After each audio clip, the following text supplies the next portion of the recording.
football now. And when corner starts to know that they can run the football, it's typically lights out. We got the stats at halftime after our halftime show was over. Weston Briggs had 6 carries for 15 yards.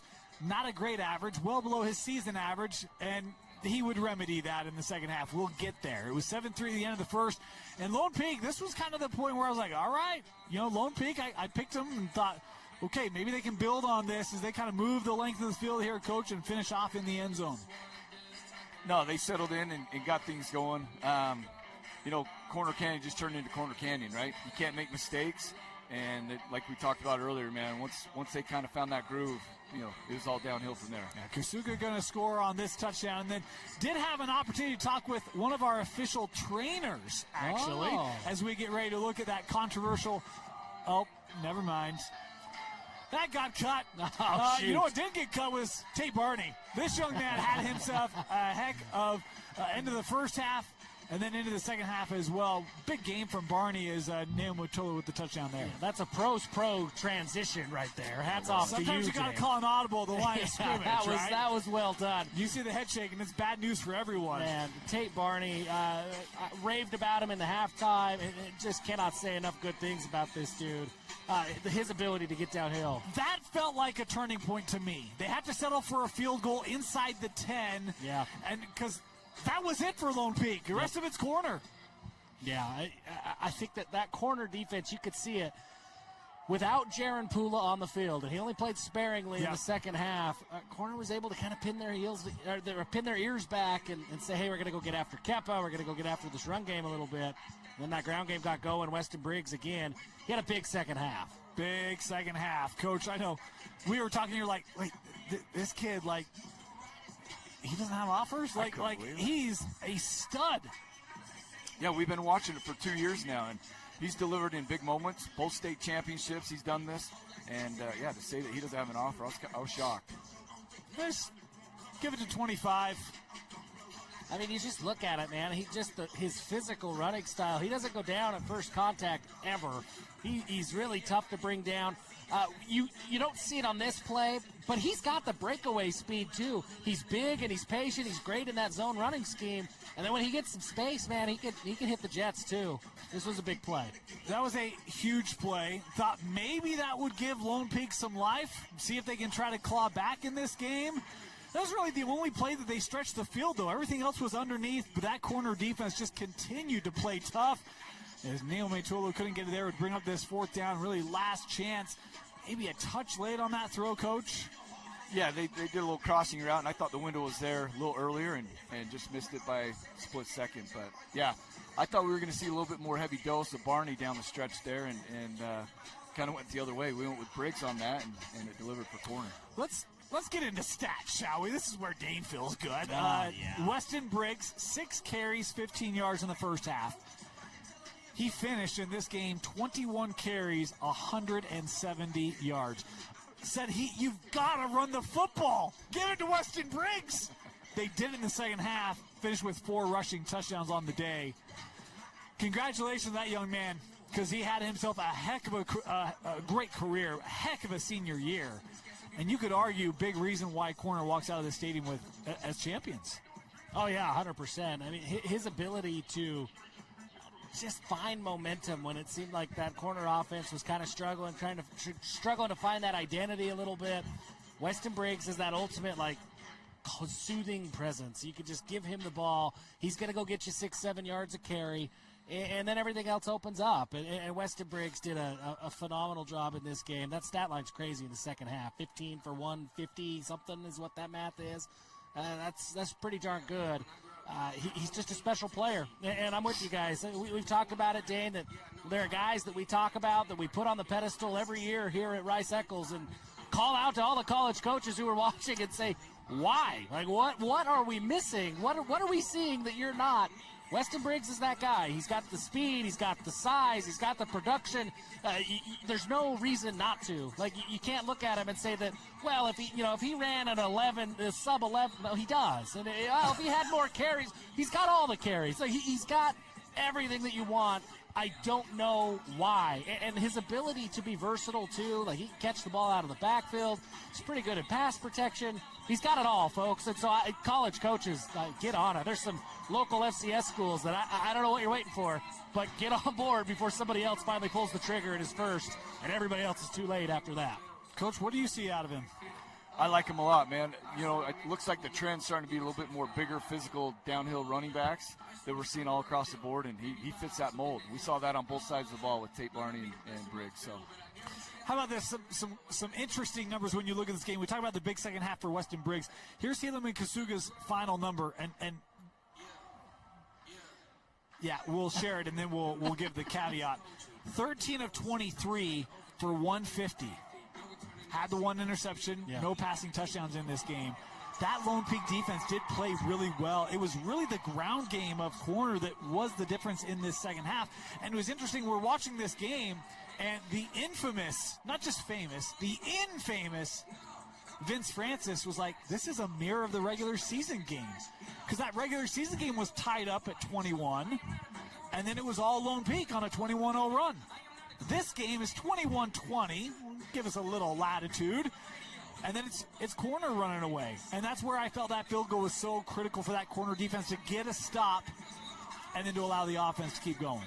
But was not the Kassuga did not hit his average in terms of yards thrown. It really was the rushing game. They ran for 260. Corner. Yeah, they played really well, and that is an underrated component of Helaman's game too. And he ran for 70. Yeah, right? I mean, he was still really good today. Yeah, he ran the football. He played well. He did what he needed to do. That interception ultimately harmless there at the end of the half, right? Helaman's really good at doing what it takes for his team to win. Yeah, doesn't care. And in this game, it was, hey, I got to hand the ball off, right? Like, and that's fine with him. And you love to see that unselfish play from your star quarterback. I mean, look, this guy's going to Texas A&M. He has been the next big thing for 4 years. It'd be super easy for him to be like, no, it's state championship. I'm Correct. a senior. I'm throwing 40 times. Yep. Yeah, I mean, he absolutely could demand that. But he doesn't. And that's completely to his credit. It shows that he's a winner, right? And he's going to leave his high school career with a pair of state championship rings, a whole bunch of wins, a whole bunch of yards and stats and accolades. Helaman Kassuga is a winner, and that's what I hope people remember about him when you talk about what he did what he did for high school football in the state of Utah. He won a lot of games, and he showed that you can win games in a variety of different ways. You don't have to just go and it's not hero ball. It's football still at the end of the day, and that's what's going to help you get noticed, right? This Lone Peak defense limited Corner Canyon to their fewest yards all year, only 400 total yards in this game for Corner Canyon. I mean, it's been a while since they've been limited to 400 yards in a game. But this Lone Peak offense, talk about Barney finished with the 90 yards. Neo Maitolu threw for 170, but without Jaron Pula fully. I mean, we didn't know if he was healthy. We didn't know if he was going to play, how much. Clearly, he did not get a lot of snaps today. Changed a lot for this Lone Peak offense, Coach. Absolutely. I mean, he brings a home run threat to it, obviously, a presence. The defense always has to know where he's at on the football field, whether it's a decoy, running a guy off to open up an area, and the downhill run game as well. So, huge presence, and that's just sucks for a state championship game to lose a guy like that. And it sucks for a senior. Yeah, right? Yeah, I mean, this is his last game. It's a state championship game. You have a chance to go out, capture a ring for your team and with your brother, and for him to not be able to be fully healthy for this. I understand there's really only one team that ends the year happy, right? Everyone else walks off the field disappointed, hurt, upset. But to not be able to give it your all, that stinks. That is awful for a player. It leaves you with a taste of, well, what if? Yeah. And if you go out and you lose in your last game, you live with it. But when you have that what if, that hurts. That stings a little bit. And there's no question, what if Lone Peak had Jaron Pula? What does that do? It changes things. I don't know if it changes the outcome, but it certainly changes the path to get to whatever outcome is going to come. It stinks for Lone Peak. It stinks for Jaron Pula. Kenan Pula, to his credit, he played really, really well. He did. Going both ways, rarely comes off the field. He played well. He stretched the field. But when there's only one of them, right, I mean, it's a little bit easier to cover that. You could see the impact that played, his absence in the second half. Kai Meza had a nice game, 5 receptions, 76 yards, leading receiver for Corner Canyon. Coach, I know you're a big fan of Kai. Yeah, I mean, you get one of those guys on your team, it just opens up a lot of things. You can take the lid off, get safeties worried a little bit, make some layered throws underneath that. And Kai's that. He's a complete receiver. He can make every route, every catch, and he's fun to watch. You got to tip your cap to corners defense. We talked at halftime. The way Lone Peak was able to run the ball in that first half, kind of wondered if Lone Peak's just going to be able to drain this clock off and slowly, methodically move down the football. They didn't. And so you got to give a lot of shout-out to that Corner Canyon defense for the way they responded in the second half. Those defensive ends, the adjustment that I saw in the second half, they were crashing hard in the first half. And that was what enabled some of those Kepa cutbacks that he was able to curl out and find some space. They kept contained, and they did a much better job of staying disciplined and setting that edge, and keeping Kepa in the pocket, not letting him get crazy. And that played a big role. That was a big adjustment. Obviously, the coaches saw it. They, hey, let's go execute it. But those defensive ends did a lot better job of executing it in the second half, and I think that was a big difference maker. Coach, anything to add to that? No, that was a fun game. It's fun to watch. I appreciate you guys allowing me to be here and hang out with you. It's kind of crazy. I mean, it's championship day, and you kind of put a bow on a lot of this, and it feels kind of weird, not going to lie. But Corner Canyon, another state championship, 35-20, as they reel off 21 unanswered to close this game out and come back from behind on Lone Peak. This is the 8th straight championship game appearance from Corner Canyon. They are 6-2 in those championship games.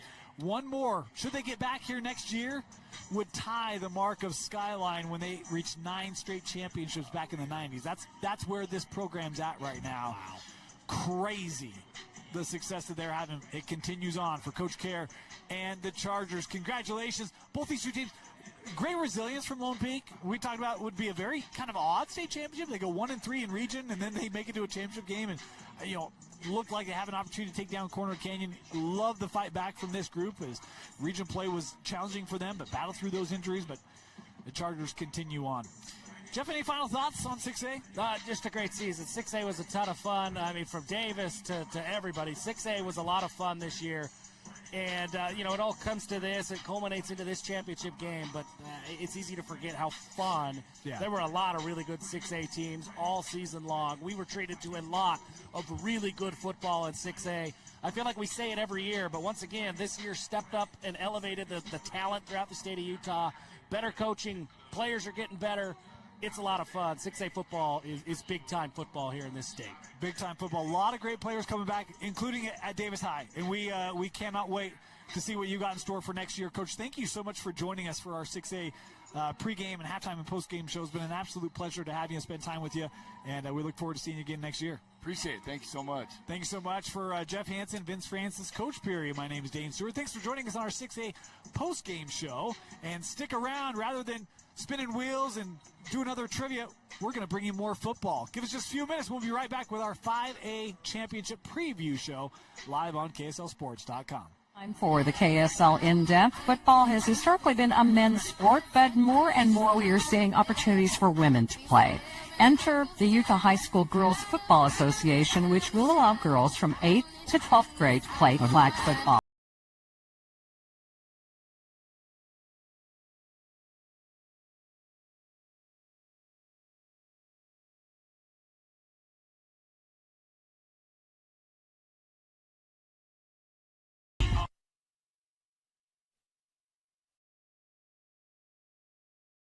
Times like these, it's good to know there's a place where people know who you are, no matter how long you've been gone. A place where the smells of home cooking are still in the air, where a simple wave warms your heart, and sharing stories with family, friends, and your community is just a way of life. Yes, in times like these, it's good to be home. Agraria Insurance Company, protecting what's important in life.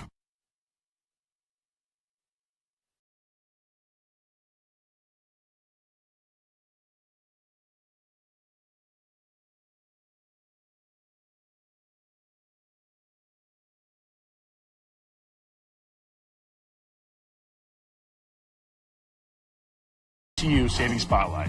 Today's play of the day goes to Becky, a single mom who just got her son Max a youth debit card from UCCU. This is a big win for Max, who knows that UCCU mobile banking makes it easy for his mom to add money to his debit card anytime.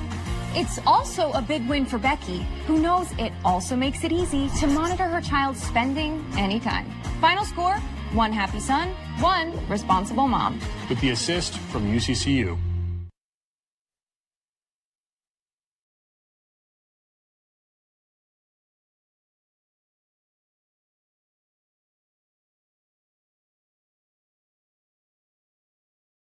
Strong, CEO of Tab Bank.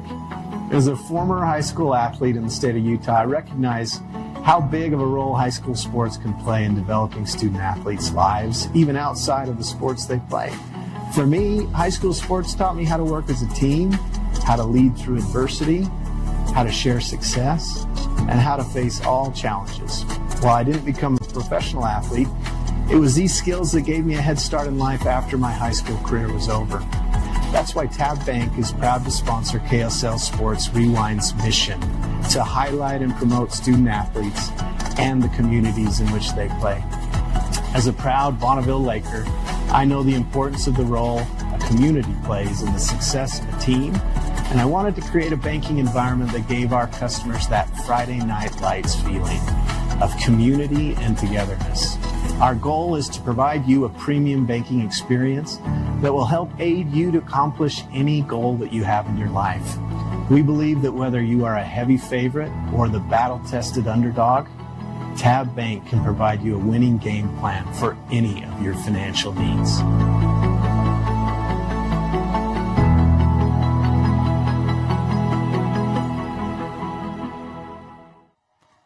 Welcome into Rice-Eccles Stadium for the 5A Championship Preview Show. Coming to you live. Thank you so much for joining us. I'm Dane Stewart, Jeff Hansen on the end. And please be joined with a guy who we don't get here very much because usually he's playing in this game, Bountiful head coach Jason Freckleton. Coach, thank you so much for joining us. Yeah, it's an honor to be here for sure. I know you'd rather be on the field, but right. This is the next best place to be. It's right here. Definitely. You want to be here on this day and feel the excitement of the state championship, so it's a good place to be and learn. Yeah, well, and we're going to learn from you. We got a really intriguing matchup in Orem and Springville. These two ready to face off in a 3-4 matchup, 4-5. I don't remember. What is it, Jeff? I think this was a 3-4. 3. I think it's a 3-4. Yeah. It's a 3-4. That's a tough 4 seed. It's been that kind of a day. At least it's not a 6-7 matchup, if you know what I'm saying. Dang. I couldn't resist, Jeff. Yeah, I thought we were above that here. We're not. No, we're not. Let's dive right into the semifinals from 5A. We'll start first with the Oram Tigers. This is a group that came in as the 4 seed and had a challenging, kind of path to get here. Had to go through a Woods Cross team, which I know you're very familiar with, their physicality. Then they had to deal with the West team, who's the number 1 seed in all of 5A. And this Oram team has been very tested and proven all year, Coach. Absolutely. They play confident. They have great size and great athletes, and they play with explosiveness. Really a good football team for sure. That West game was really interesting, Jeff, because we're watching it, and that first quarter, they jump out to that big lead, and we're like, oh my gosh, this is like the most impressive half we've seen from Orem all year. They were dominant, they were disciplined, offensively, defensively, everything worked well for the Tigers. Really kind of set the tone for that game. Yeah, when Orem's locked in like that, they're going to be tough for anybody to beat, and I don't think we've seen it click like that in all 3 phases all season long. And for me, it started in the trenches. Both the offensive and the defensive line last week, especially early in that first quarter, they really set a tone that, hey, West, if you're going to beat us, you're going to have to out-physical us. And they weren't going to be out-physicaled by anybody. They controlled the line of scrimmage, and that opened things up for everybody. Defensively, they were flying around and making plays. Offensively, they were able to get Taden Kava, the Kawe Akana, that run game going a little bit as well. But for me, it did. It started up front. They really, really controlled the line of scrimmage. They had fewer time of possession compared to West. They only had 20 minutes time of possession, speaking of Orem. They only had 255 total yards in that game, and yet it was never really in doubt as they just sailed and controlled. I think that speaks a lot to this Orem defense, because when you look at this Orem team, it hasn't been a team that's putting up 40-50 every week. It's been a team that they're going to score in the 20s and 30s, and their defense is really talented and really going to stymie the opposing offense kind of week in, week out. Is that what you kind of saw, Coach, watching them? Absolutely. The way they started that game and they went the first 3 series, they got them to go 3 and out each time, and then had great field position for the offense to come in. And as impressive as their offense is, their defense is tough. They fly around, they put a lot of pressure on you, and they're fundamentally sound. Which is pretty impressive because that West team was very balanced offensively this year. Had a 1,000-yard back out of the backfield, had Camden Lapati, who's committed to go play at Illinois, and yet they only had 140 yards in that game. That's crazy. I mean, it was a remarkable defensive effort, and that defense, we'll talk more about this as the game goes on. They have to play very tight today as well. Meanwhile, let's talk about the other semifinal. Springville-Brighton. Brighton got to the semifinal last year, lost that game this year. They were hoping that they could build on some of the momentum they built in region play, and yet this Springville team, you want to talk about physical. I mean, that is the MO of Springville Red Devil football. Springville's one of those teams that when you're playing them, regardless of what the outcome of your game is against them, you're going to feel that you played Springville the next week. They are just so physical, and it starts with that rushing attack on offense, that there's 4 different guys who are going to line up at quarterback. There's a bunch of different guys that are going to get the ball. And the one thing that they all have in common, whether it's Beckett Burton or whether it's the Vallettis, they're going to run physical. You are going to have multiple guys bring them down. It starts with Coach Valletti, and really the DNA of this Springville team is that, hey, look, there's Timpview, there's Orem. That's who everybody's always talking about in our region. If we are going to get respect, we're going to have to make them respect us. We are going to have to earn it every single play because they'll overlook us as soon as we get on the field. And you could see that in their players. They just play with this love of football that is special. They are trying to send a message every time they touch the ball. It's a lot of fun to watch. It's an offense that has evolved as the year has gone on, and even in that semifinal, I didn't quite know who we were going to see at quarterback. Yeah. Were you going to see Valletti taking snaps? He's done that. Were you going to see Halverson? He's played at quarterback. Or were you going to see Burton? It was Burton, and he played very well. I mean, this is not an offense that gets a lot of credit for their air attack. 9 of 14, 169 yards, very efficient with the football. Adds a great balance to that rushing attack for Springville, Coach. Absolutely. They do a great job of playing to their strengths, where their talent is, and then they mix it up. They keep you on your toes. We've played them over the years. We go to camp with them down at SUU, and we get a taste of what they are, and they are physical, and they play hungry, and they play to their strengths. We talk about Lisi Valletti. He had 10 carries, 61 yards.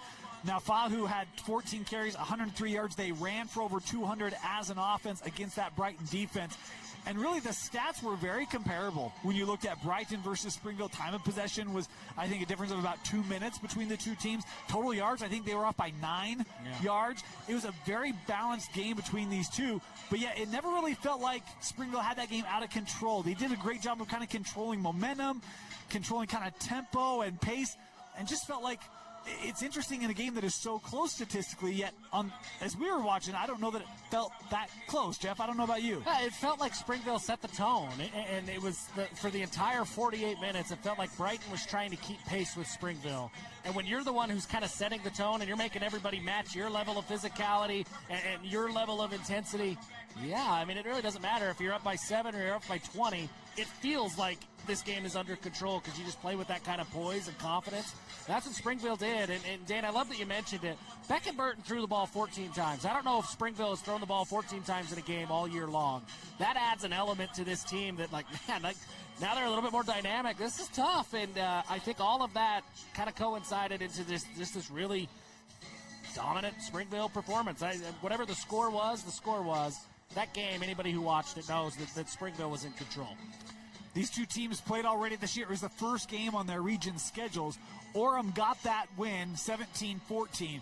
But this game was very interesting in how it played out. It was a 10-7 game at the end of the first. In fact, Springville went up 7-0. Yeah.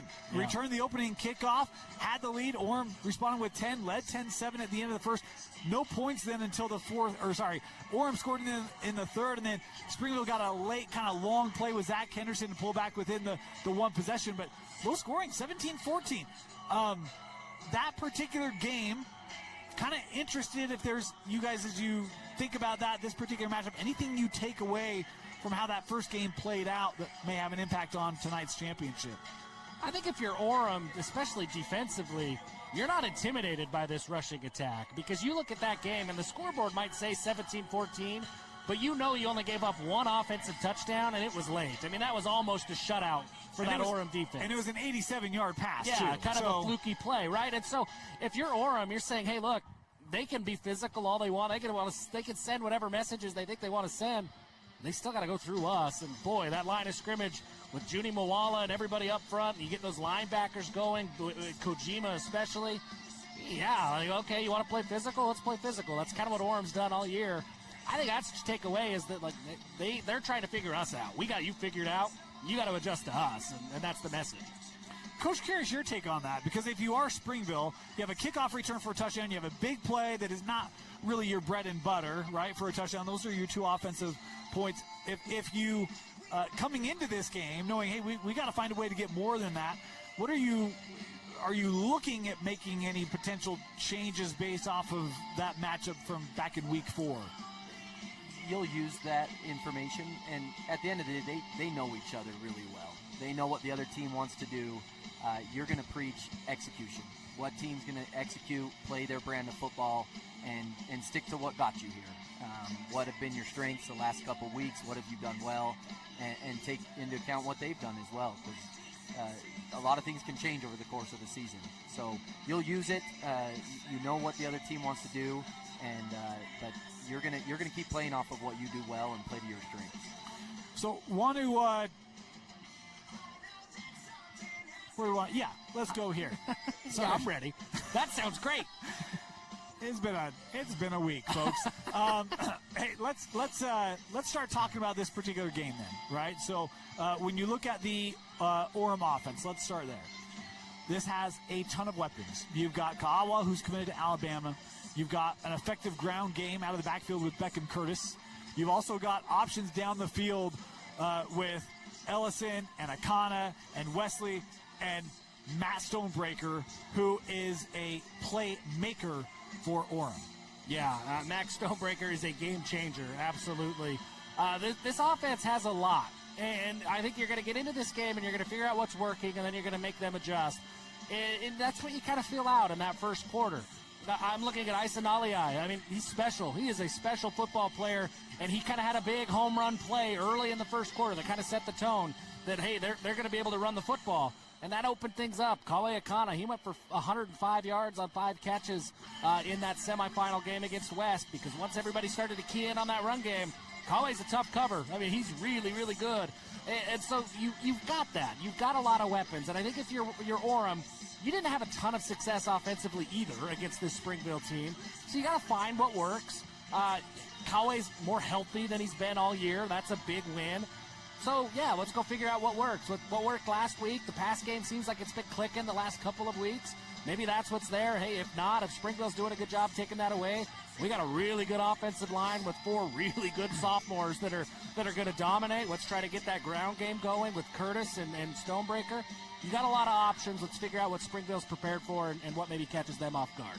Coach, I'm kind of curious your take, because I think about some of your Bountiful teams, recent state championship teams, and sorry, we've had a great relationship. I'm about to throw a grenade on that. I think you've had very balanced offenses too, where it's like, yeah, we're not going to go drop 40, but we've got a quarterback we trust, we've got playmakers on the outside, and we've got a great ground game. How do you keep your team composed within that structure of not letting a championship get too overwhelming and being comfortable with who you are? Yeah, you have to prepare that all week long and talk about your game plan, what you want to do, how you want to establish yourself. And, the semifinals, when you come to Rice-Eccles, no matter how much you dream and you want it, it gets to you a little bit.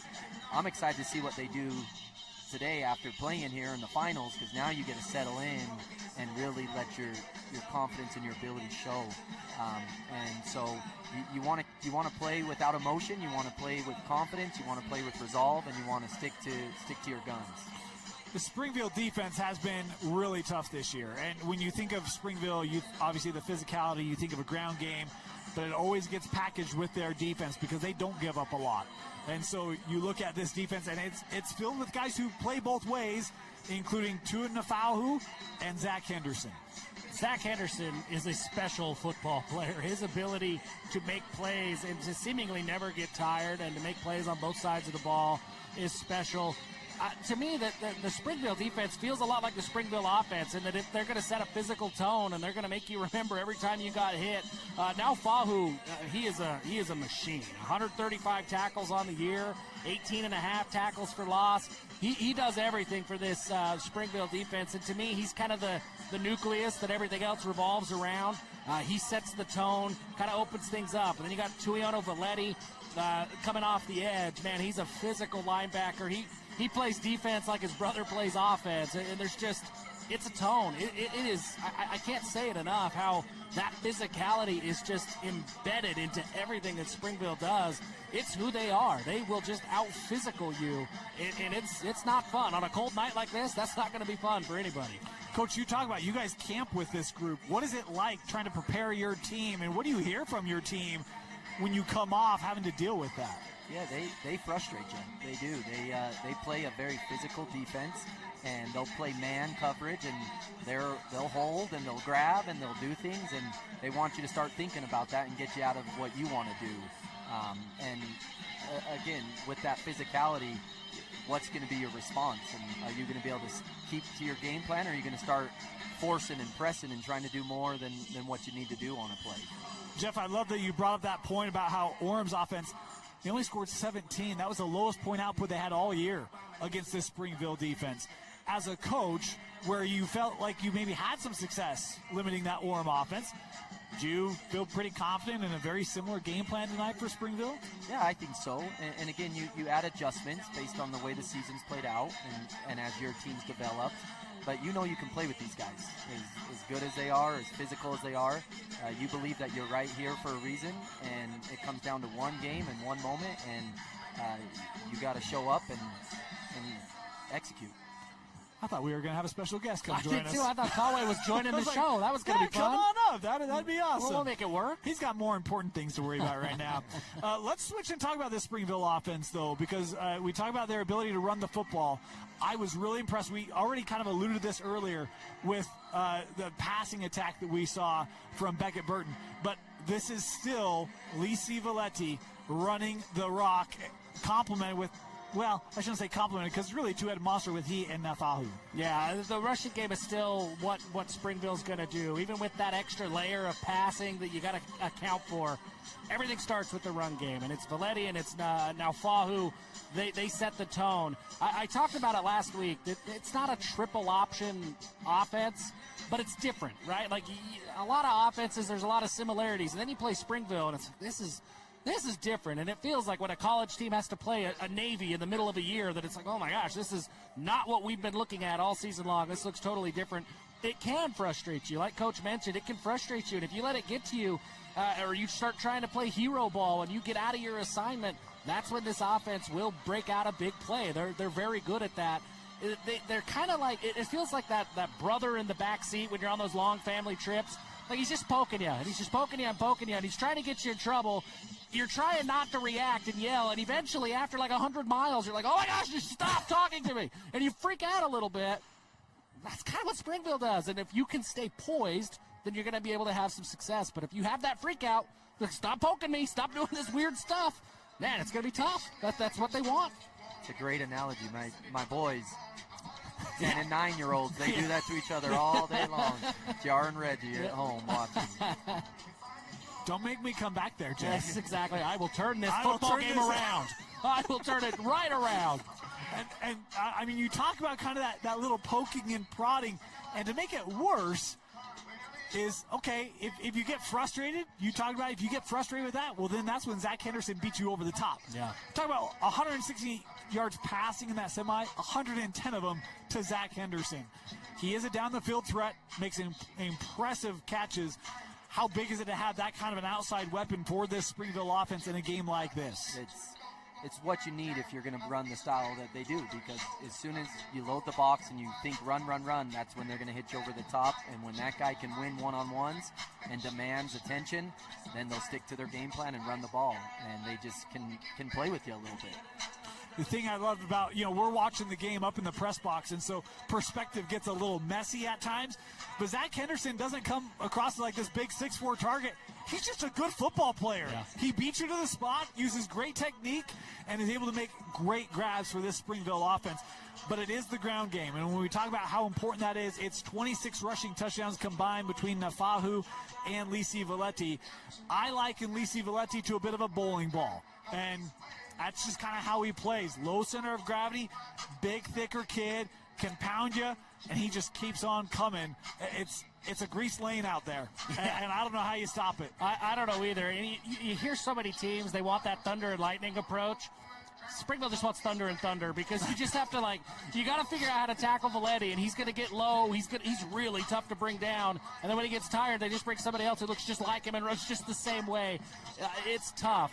The element that makes talked about this last week is they are versatile. The versatility looks different, right? I mean, it's not as simple as they're just running up in the power I formation and running power right, power left. That's not what this is. There's a lot of wrinkles, and there's a lot of misdirection. There's a lot of stuff to this run game. It's not just this simple attack. So you've got to think. You got to make sure you're lined up in the right spot. You're fitting in the right gap. And then you got to get punched in the mouth with this thunder and thunder approach. It's tough, man. It's really tough. And they're making checks at the line of scrimmage. Absolutely. They're seeing what the front is and what to play, and they know exactly what they want to go to and what they want to run against. And let's not forget, as impressive as the runners are, their O-line. They're big.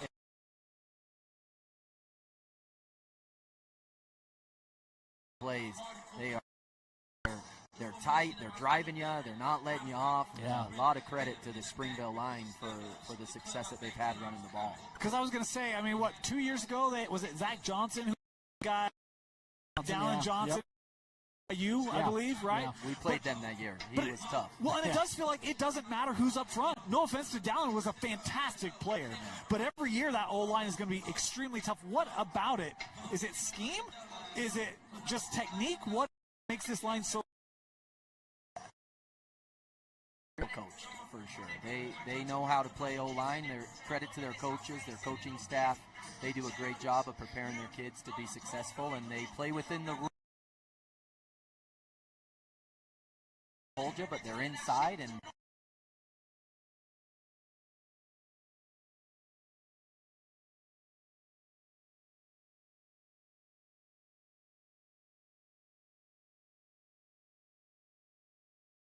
line is fun, and you're right, it is. It's frustrating to go against this offensive. I don't know what else to say. I mean, it's a test. It's a mental test as much as it is anything else. I was going to say, you played them 2 years ago, and we've heard they grab you, they hold you multiple times. That frustration still is with you there, Coach. A little bit, for sure. We even got the win. We did. We got the win. You got the win. You got a state championship. You got all this. That was a walk-off overtime win we got that year. A great battle, and a lot of respect for them, because they, as much as they frustrate you, you have to tip your hat to them too, because they play it right, and they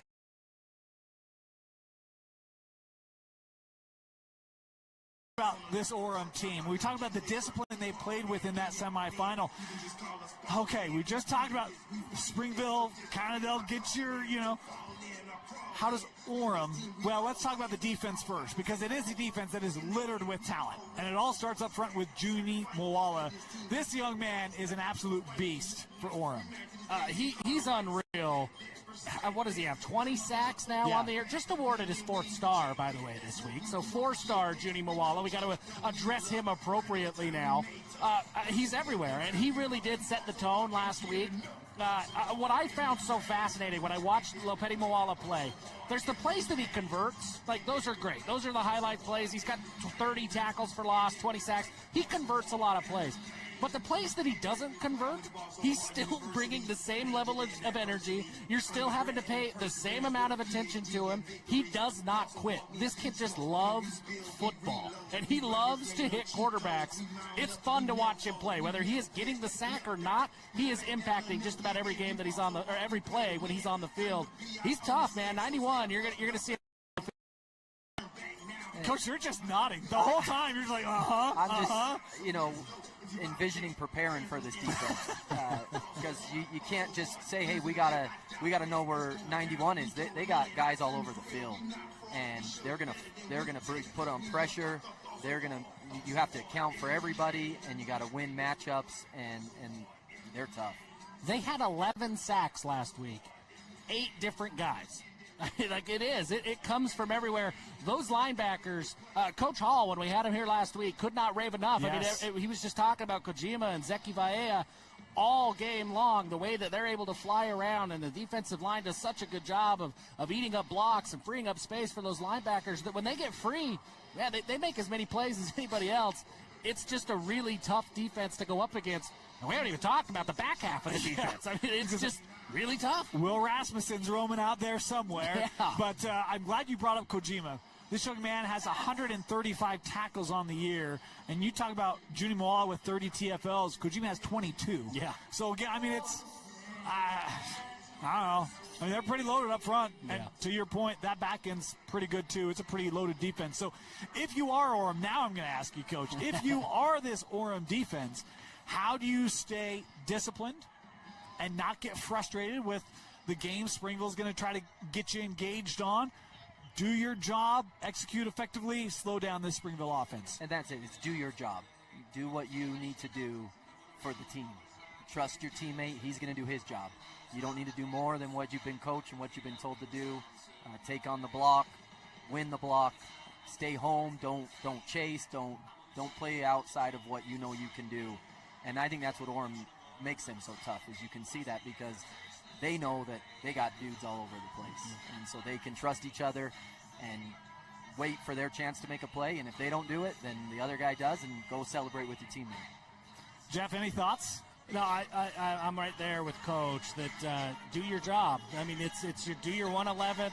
Try not to play hero ball because it's going to be tempting to do it. This is a state championship. Everybody wants to make that play. Everybody's going to want to win as much as they've ever wanted to win. But you still got to stay within yourself, and you got to play the same brand of football that's got you here.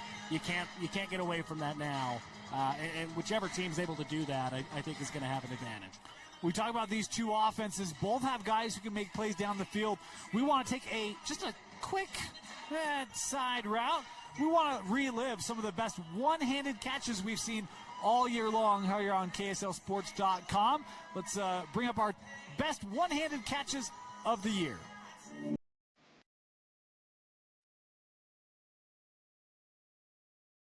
First and 10 at the 36. Hunt to throw with pressure coming. Floats one near side for DeYoung. What a catch! Tight DeYoung going up with one hand. Takes the snap. Morgan brings 5. Carter throws a dart. Stone's there. One hand! Stone Morrison! Stone cold! And he's going to throw it deep once again. He's got a man. It looks like Schramm. That's the first. Did he catch that? Holy cow, Bryson. But it's third down here. And wide open downfield. What a great catch by number 11, Jace Evans. And Jace Evans takes it to the house. Looking, throwing up down, going up high for Brody Peterson. He has it. And it got the flag anyway. Gonna go deep down the side. Caught by Harris. And his helmet gets ripped off.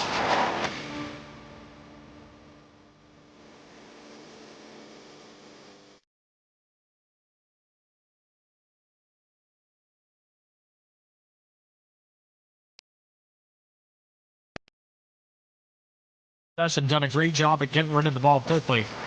Throws it. He has a man. Did he catch it? Graydon Dumas with an exclamation point. Childs takes a deep shot over the middle. Oh, was that brought in with one hand? It was! What a catch. Wow, what a catch! Now bursting through on the backside. Oh, it goes deep. Is he there? Oh, he's got it! Oh, my gosh! What an unbelievable play! Isaiah Thompson brings it in!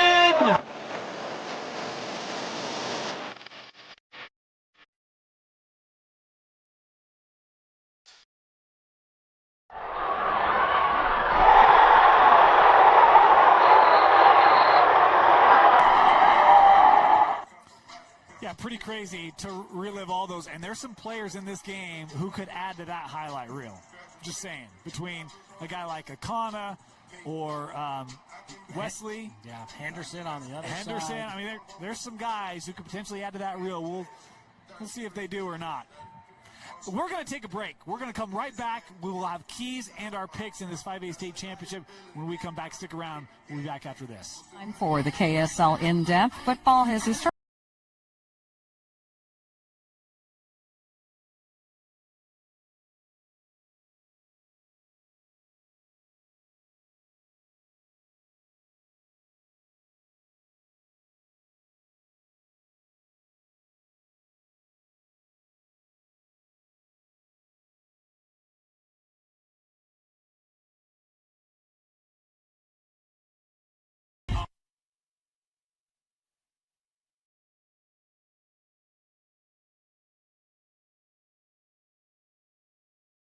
Welcome back here to Rice-Eccles Stadium. Dane Stewart, Jeff Hansen, Coach Jason Freckleton of Bountiful High School.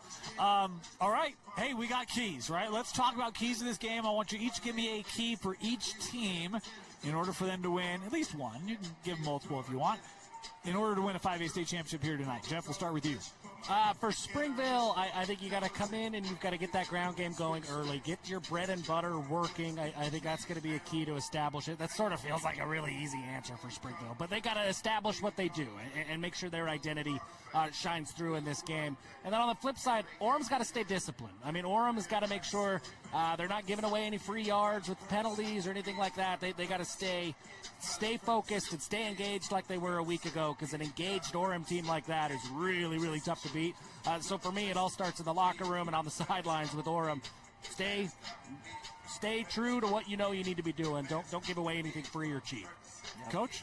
I was going to go identity as well, but I think field position. I'm really interested to see that. What you can do with special teams to set yourself up for success when you're playing a physical game.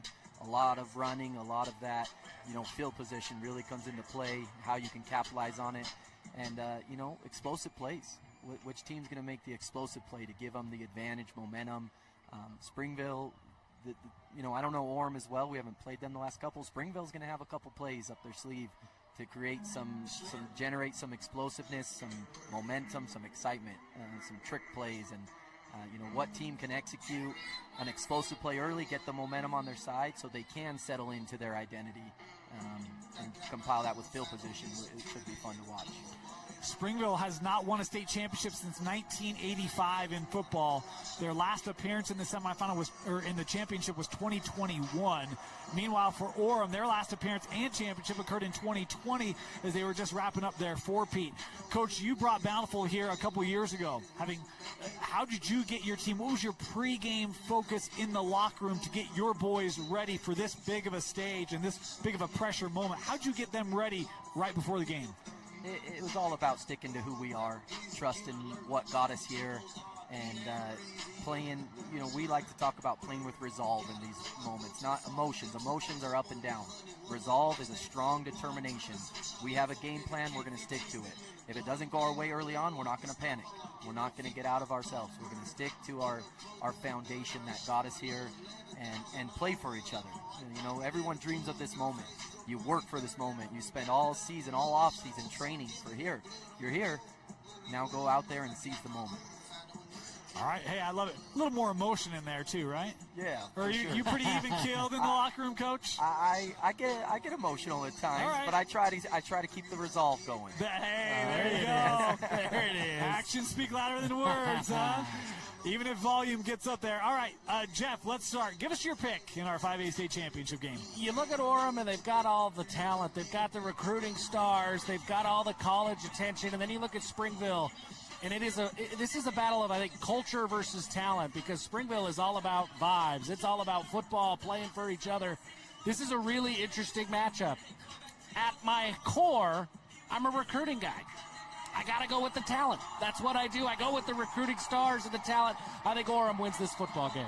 All right, there you go. Jeff has Orem. Coach, who you got? That's a perfect analogy, because I was feeling the same. And I love talent, but more than talent, I love culture. I'm a culture guy, and being a little bit of an underdog in this game and feeling like as the higher seed we're the underdog and a chance to the only mistake of the season, the only wrong, to go back and correct that, I got Springville winning this game. Hey, look at you. I love it. Jeff being challenged by our guest. I don't think that's happened this year. Well, they should challenge me more. I know nothing. I don't know. Jeff's got a pretty good record this year. Look, you know I love my stats. Yes. I got one. We shared it last week. I don't know if you all remember it. Springville, now 12-0 when they have a rushing touchdown. The only game they did not run for a touchdown this year was against Orem. I think that breaks tonight. I will go Orem as my pick for our 5A state champion. I think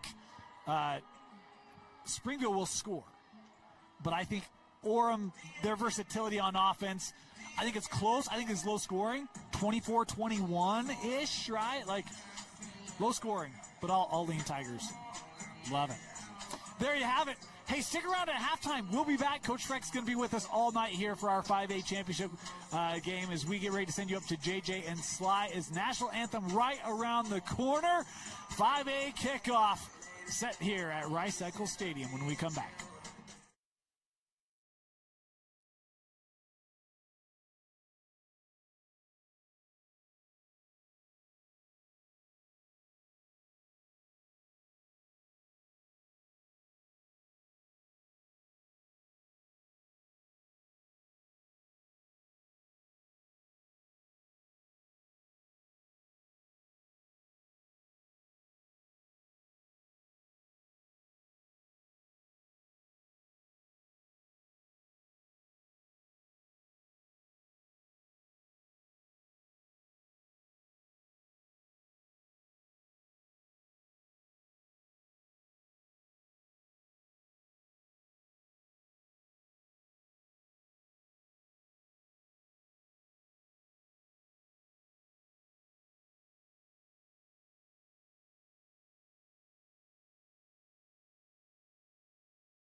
on making it to the championship.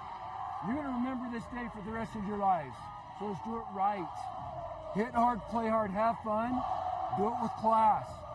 This is the greatest game invented for man to play. Let's do it right tonight. Yes, sir.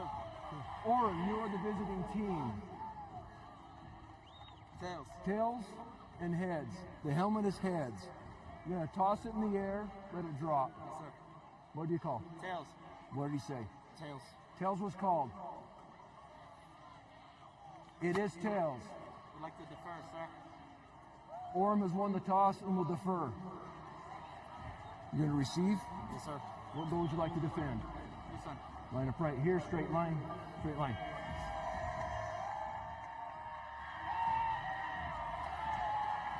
Orem has won the toss and have elected to defer to the second half. Springville will receive. Okay, gentlemen, shake hands. National anthem, gentlemen.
SF Sports presentation.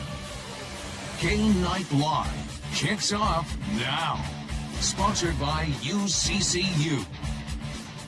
Welcome to Rice-Eccles Stadium on the campus of the University of Utah. One final high school football game in the state of Utah for the 2025 season, and it will decide the state championship in 5A. The Springville Red Devils will take on the Oram Tigers, two teams from Region 7.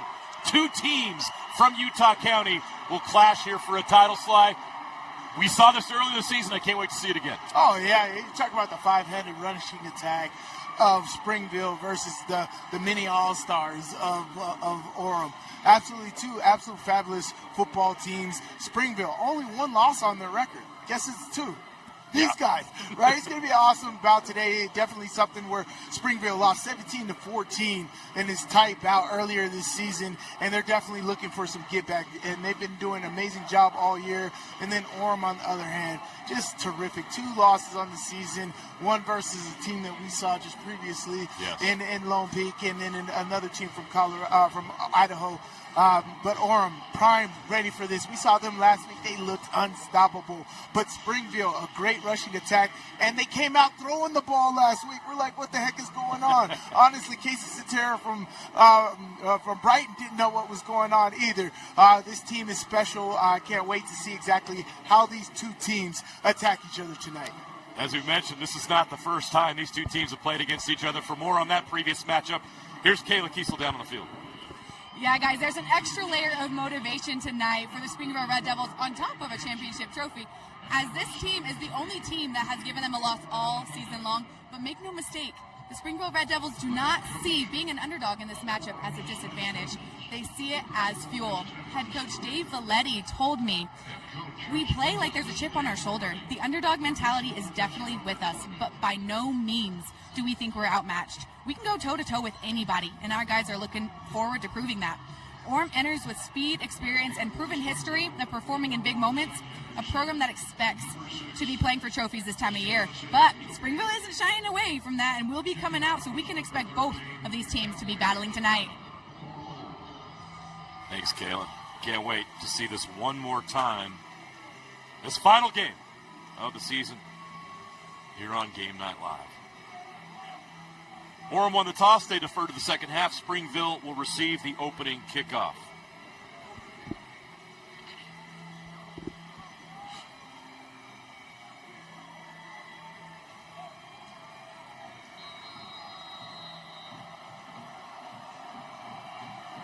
Kawi Akana will put it in the air.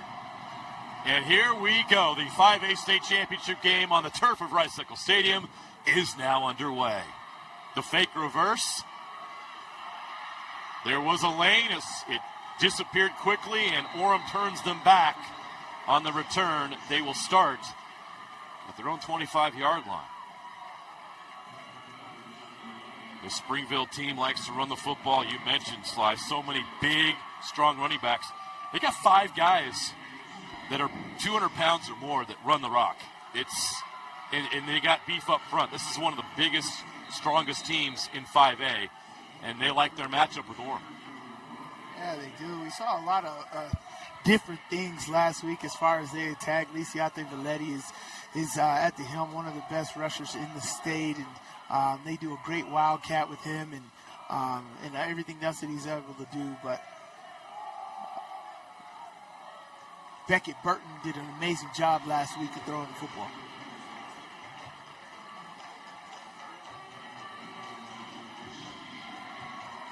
That was Valetti to start. He has the first carry. It's a gain of 1. It's 2nd down and 9 from the 26.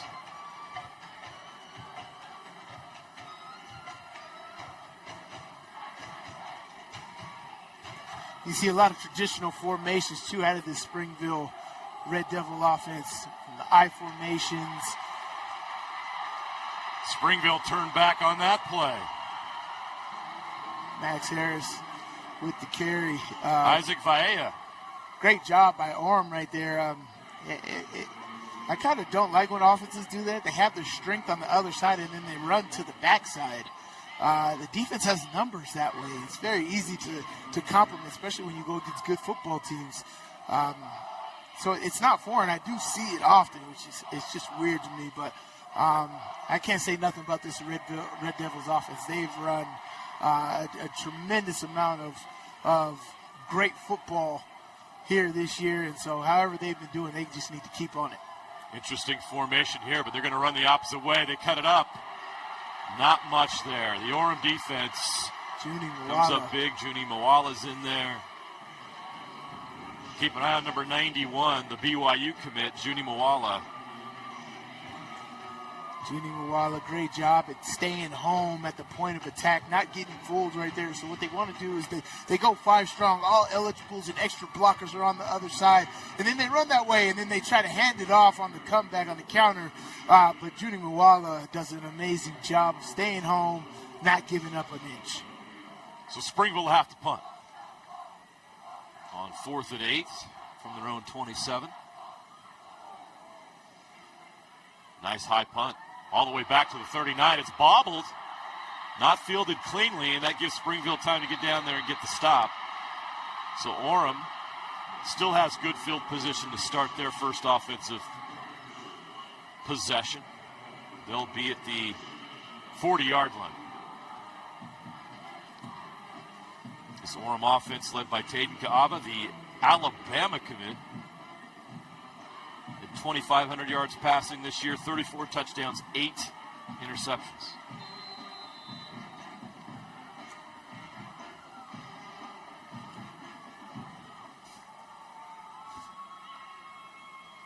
They're going to run to start. Isali. Naliai's got a lane. Naliai down the sideline. Isa Naliai for 6. 60-yard run to start this game for the Oram Tigers. Wow! I hope to see that a lot next year. But him wearing red. The Utah commit, Isali. What a start for the Tigers. In the words of Coach Witt, I don't know who that guy is, but he looks fast. Yes, Sly, are you allowed to talk about Isali? I can talk about him. Isali, Utah, you commit. I love to see it up here on the turf. Turning on the Jets as you hit the corner right there. Great blocking and an awesome way to start this football game. Wow. What a statement made by the Oram Tigers on play number 1, a 60-yard touchdown.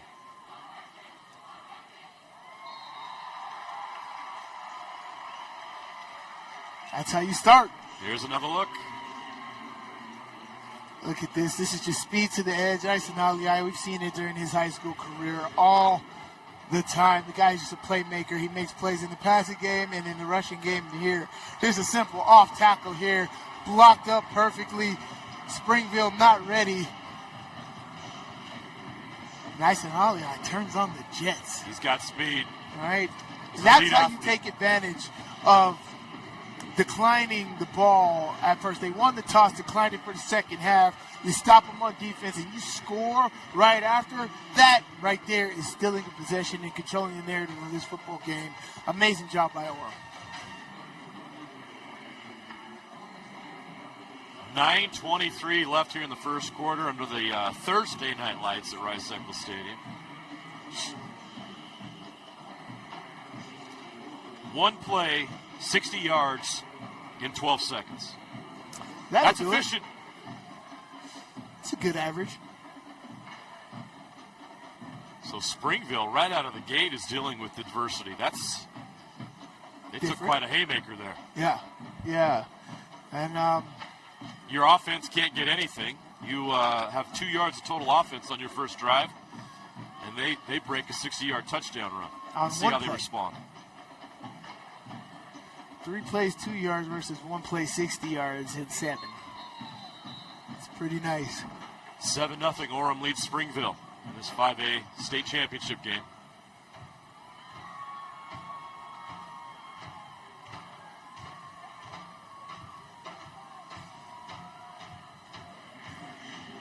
The Tigers won 4 consecutive state titles from 2017 to 2020. They had players like Kingsley Suamataia, Puka Nakua, Noah Sewell,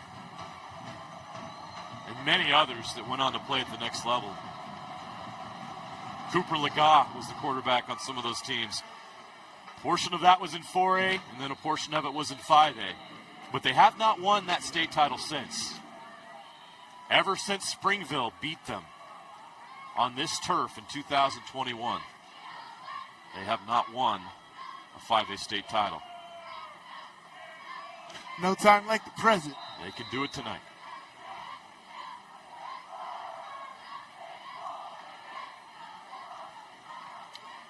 So Springville comes into an I formation on this play.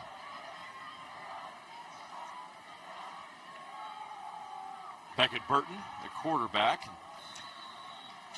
This is how they started the last game and threw us for a loop. Yeah. and it was very successful, very highly productive, highly efficient, short routes. Beckett Burton throws an amazing ball to the flat. He's got a nice, strong arm. If that's something that works for them because people are stacking the box, then they're going to have to convert to that. But they had they were very successful with that last week versus Brighton. Sioasi Toki with the catch. He had the game-clinching interception in the semifinals against Brighton. They take a deep shot. It's in and out of the hands. And folks, I tell you what, Zachary Henderson is a baller. I know they don't throw the ball often. I don't know why. This guy should have 1,000 yards by himself. He can go up and get it, and they can do plays like that. He's an excellent route runner. He has great hands. That one just need a little bit more air under the ball by Burton. But Zachary Henderson can go get it, folks, and I hope he has a big night. 3rd down and 4 after the incompletion.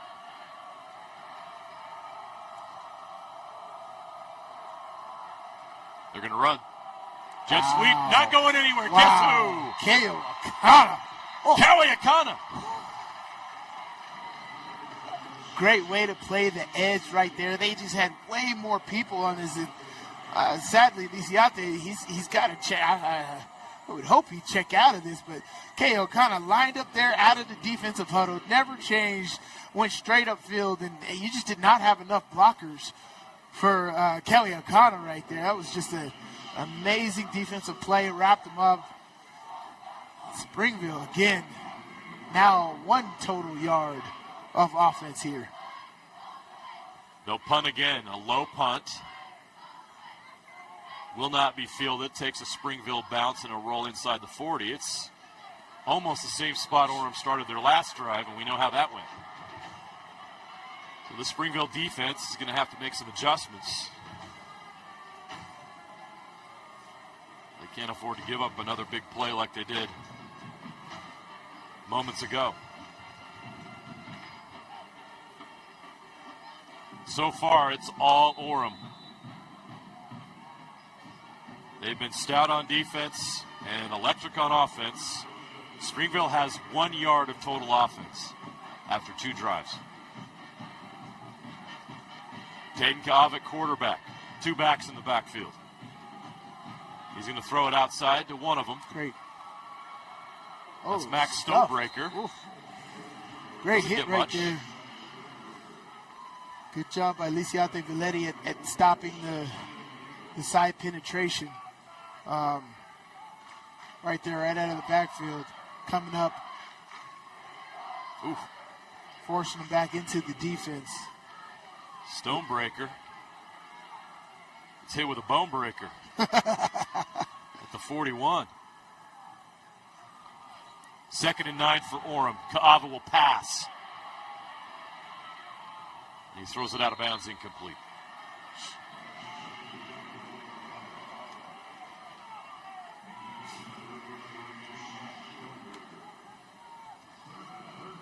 So a 3rd down and 9 situation.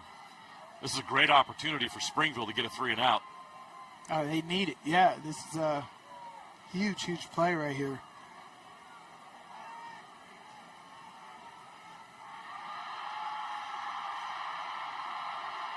Let's see, they got trips to the field here. How do they attack? Kaava in the pocket, plenty of time to pass. Now the rush comes across the middle, completed. Wow. Into Springville territory. They convert on 3rd and 9. Stonebreaker. And it's Stonebreaker.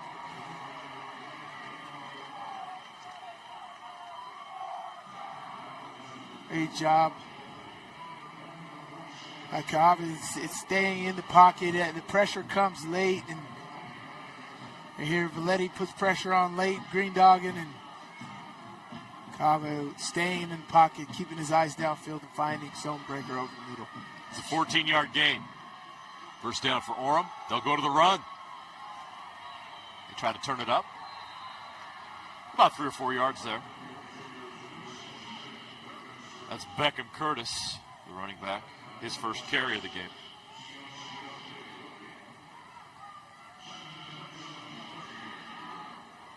Good job. It's a gain of 3. 3-yard gain right there. Again, it's nice control down here. 2nd down and 7. You can do a lot of different things right here. You're at your opponent's 42-yard line. Here you want to do it. For me, I'd run the ball right here. They go empty. He'll throw it. Now he's going to run it. Now he throws it. Great job. Fired up the middle to the 30-yard line. And the catch is made by Kai Wesley. Wow. The 6'7", 225-pound senior tight end who's headed to Baylor after high school. Yeah, that's a big boy right here, and great hands. And Baylor's a great destination for him. They throw the ball extremely well. There's 12 people on the field on offense. His uncles, McKelly and Ty, all right, played basketball. McKelly at BYU and then had a pro career overseas, and Ty at Utah State and overseas. But he's a football player. Mm-hmm. He's also a really good pitcher. Very good baseball player. Dead ball, unsportsmanlike on the offense. Illegal equipment, 15-yard penalty. Will be 1st and 10. That's a big one. We've seen that called, and in the day of drip, Sly, these kids I want to know what the come out with things that they can't wear. I've seen a lot of things that are good, and then I have no idea what's not good. It may be something where that's written on their pads or something. Yeah. We don't know the specifics, but we see that call almost once a game, it feels like. I've seen bellies out. Yep. I've seen all.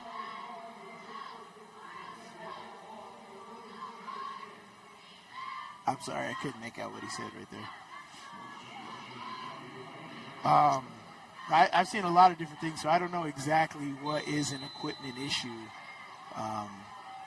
I give an equipment issue to the guys that's wearing Adidas, Nike, Under Armour, and New Balance. There you go. Right up the middle. A gain of about 8. Oh, it must be Isali again. Giving more information as to that it's not 1st and 25. It's still 1st and 10. They just moved the sticks back. So here now it's 2nd down and 2.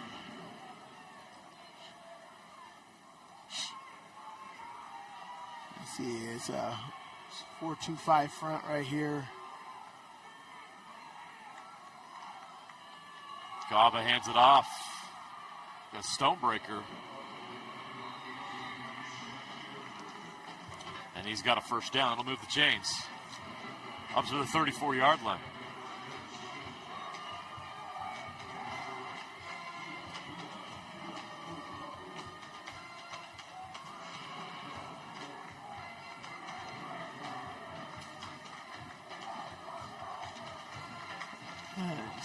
A good job of eating up clock here in this first quarter by Orem. We're under 5 minutes left here in the first. Kava threw behind the receiver, still made a great adjustment and caught the ball. And that's Kauai-Kana. Springville says they have it. And the officials say no.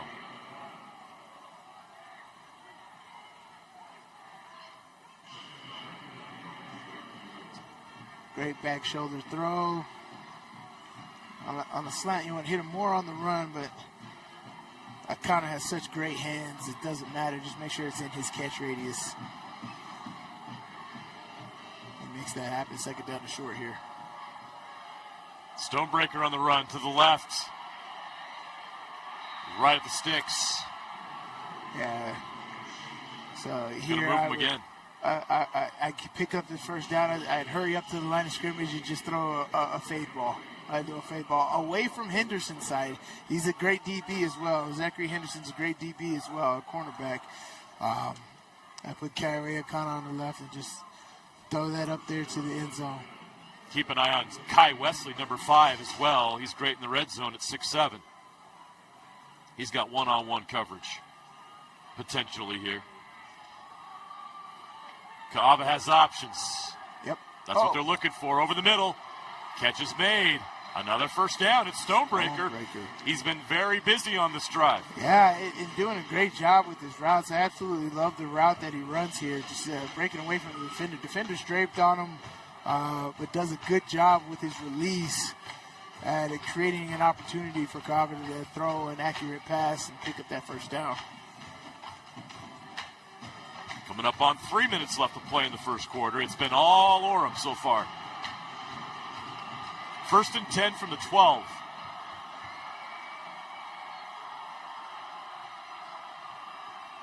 Oh. Throws it to the end zone. Good job. Kana had to become a defensive back there. Yeah, Henderson had the leverage right there. I don't know why they're not looking at the single receiver side right there. The Jets used to run this with Mark Sanchez, do a great job. They did almost like an I formation or a loaded backside or right side. And they faked the play action and came back to the backside, and the receiver did an out and then came right back in. It was like a slant. I don't know what the angle is.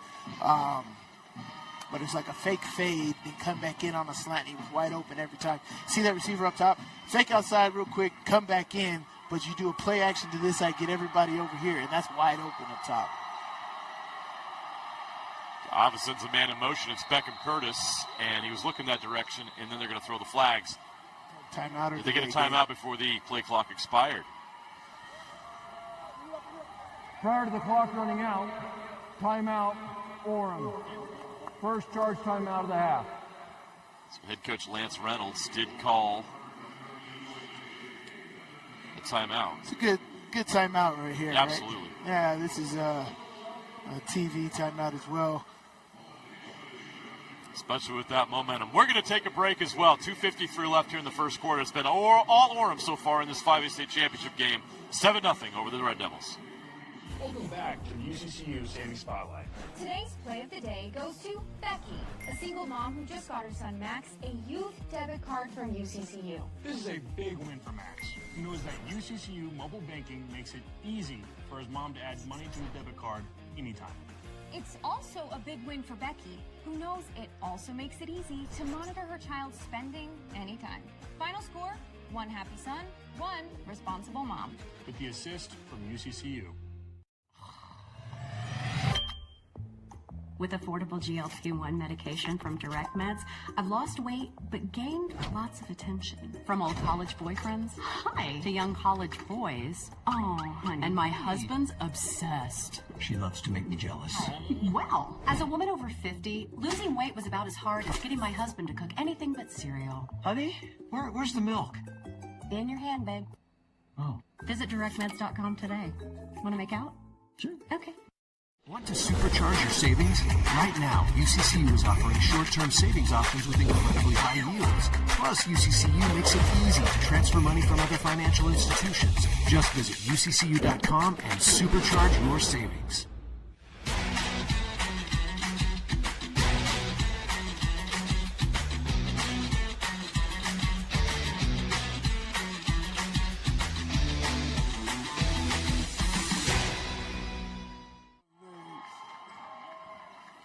Back to the action out of the timeout.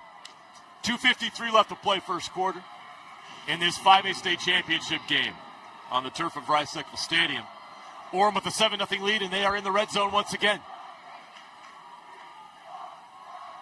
There it is. Kava slant, There it is. touchdown. That's the play. Tigers strike again.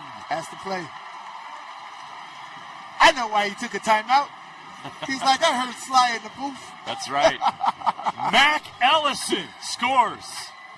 And the Tigers are up 13-0. That play is wide open. Great job right there. I want a little, see, here's me being nitpicky. I want a little harder sell by the receiver to go outside to make that a little bit more wide open, because that safety drifted a little bit over there. But Kava throws an amazing slant route ball, and that got in there. So great hands, 14-0. The Tigers look unstoppable right now. Springville searching for answers. Here's another look. Yeah, yep. See, fake to the right. But the Jets did that at like under center and like an I formation and did like a play action, and it was really, really good. But it's a great route there by Ellison right there to come wide open, and even better football being thrown on the money where the defense couldn't recover. 12 plays, 61 yards on that drive. Ellison with a touchdown. That's his 5th touchdown catch of the season. Kava is now up to 35 touchdowns on the year. Amazing. What a season he's had, headed to Alabama after this. Some talent in this state, huh? My goodness. So much just in this game alone. Right.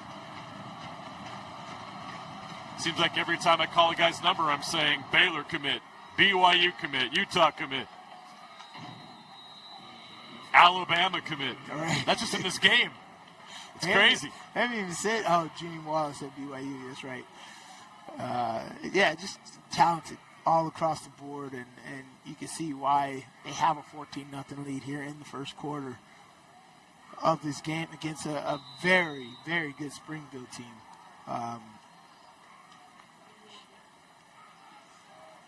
Game far from over. The way Springville runs their offense, I know they don't run fast, but they can definitely put it on you if they get a couple defensive stops.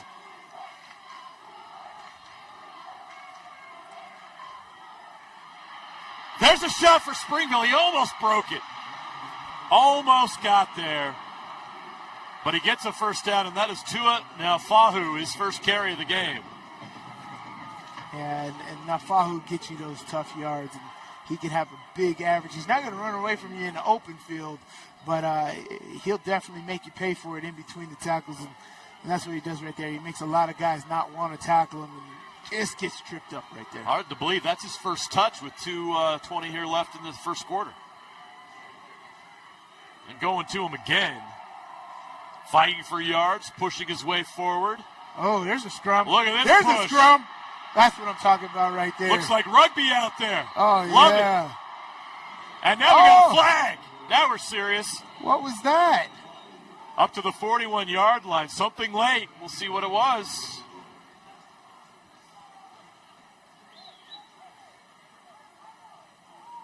Are they saying that somebody was pulling? That's the most exciting 7-yard run we've seen all day. Right. Look at that pile right there. Everybody's getting in the mix.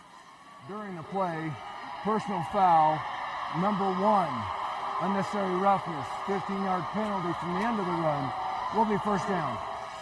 Isali gets a 15-yarder right there. And right there, you just saw it there late. Yeah, that's just a late.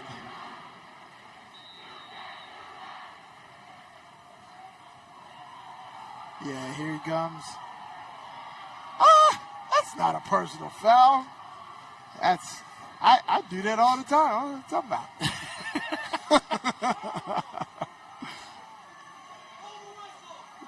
They didn't blow the whistle. Same formation. Oh, wow. Hey, we're not fooled that time. Yeah. See where they mark it. He fought forward. Got back to the original line of scrimmage. So it won't be a TFL. But Orem was all over that.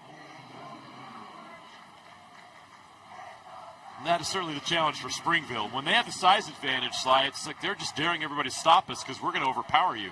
This is one team they can't do that against. No. It's a strong defensive front right here.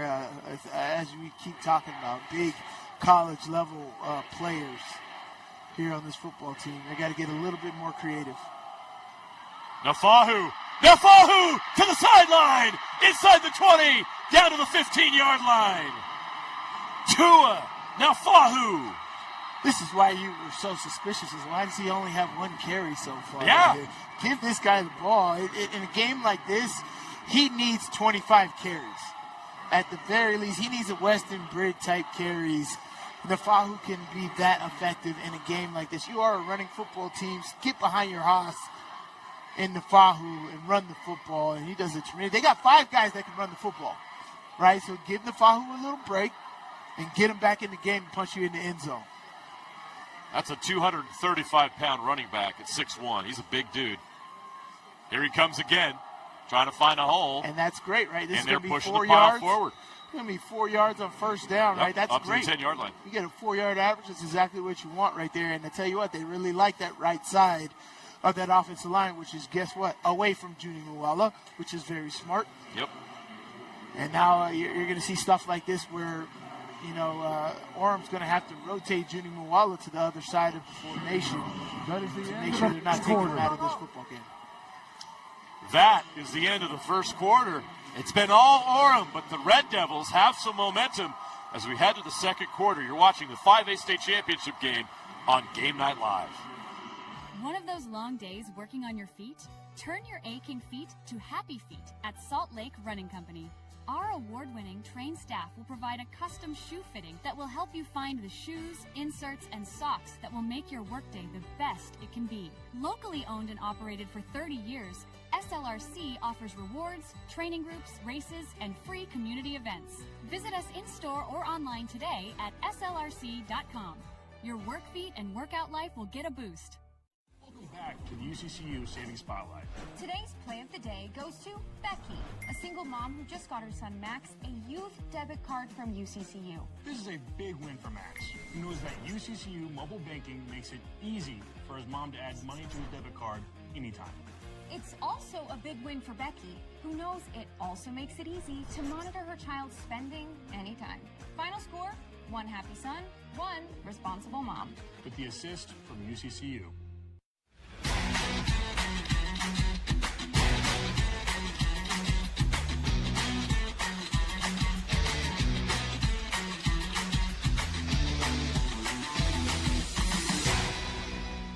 Want to supercharge your savings? Right now, UCCU is offering short-term savings options with incredibly high yields. Plus, UCCU makes it easy to transfer money from other financial institutions. Just visit UCCU.com and supercharge your savings.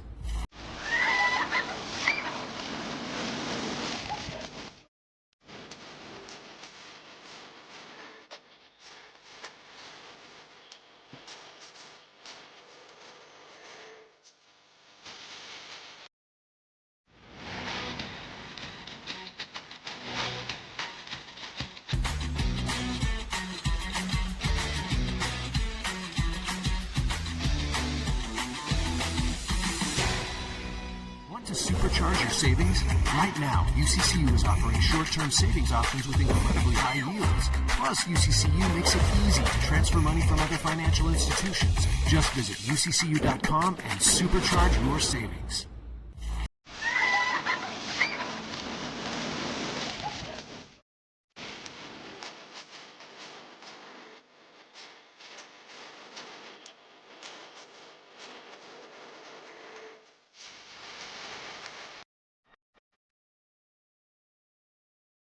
Back to the action here. Second quarter begins now in the 5A state championship game. 14-0 Orem, but the Red Devils are in the red zone at the 10-yard line. 2nd down and 7. They're going to run. No, they're going to pass. And it's going to get swallowed up. He's sacked.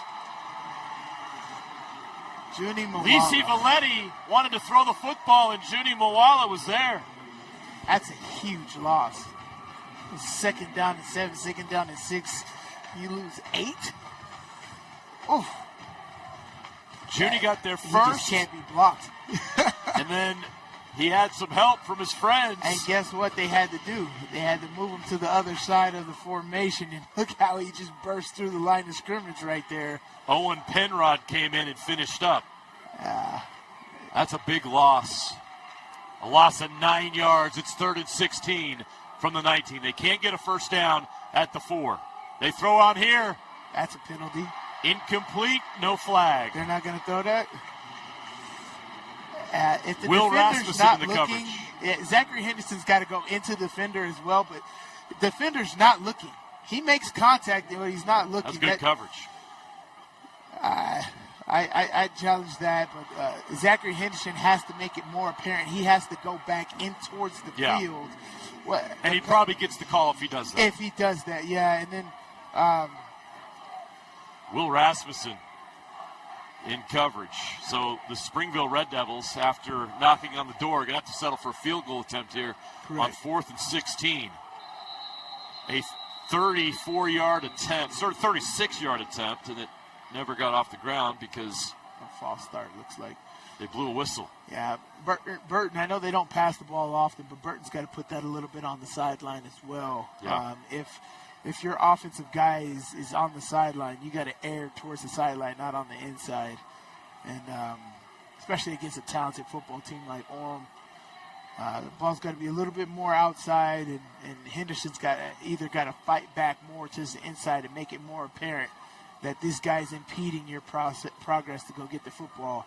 And that's a penalty in the end zone. That'll get you inside the 5-yard line.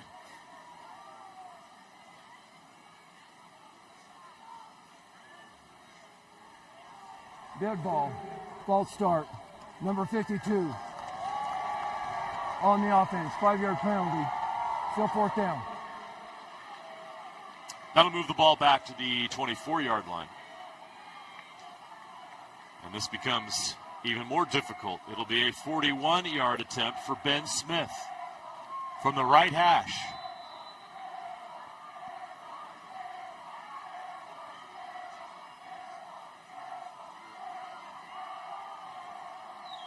The snap and hold are good. The kick. No good, wide left. Everything is coming up Orem right now. And I'll start with that big loss at the start of the quarter by Valetti. Interesting play call is great, but I don't think they accounted for Juni Mwala now going to the strong side of the formation and causing so much havoc so quickly.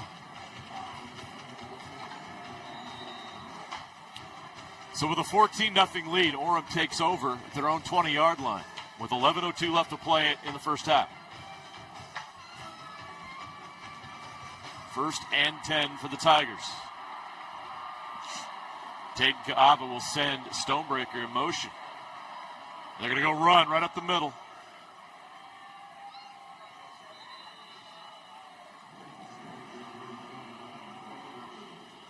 That's Oliver Bills. They got several guys that run the football for them. A lot of offensive players get touches. It makes sense with so many talented players. They try to use them all. And it's hard, right? It's hard to do that when you got so much talent around. Back to Bills, but a great job to wrap him up in the backfield.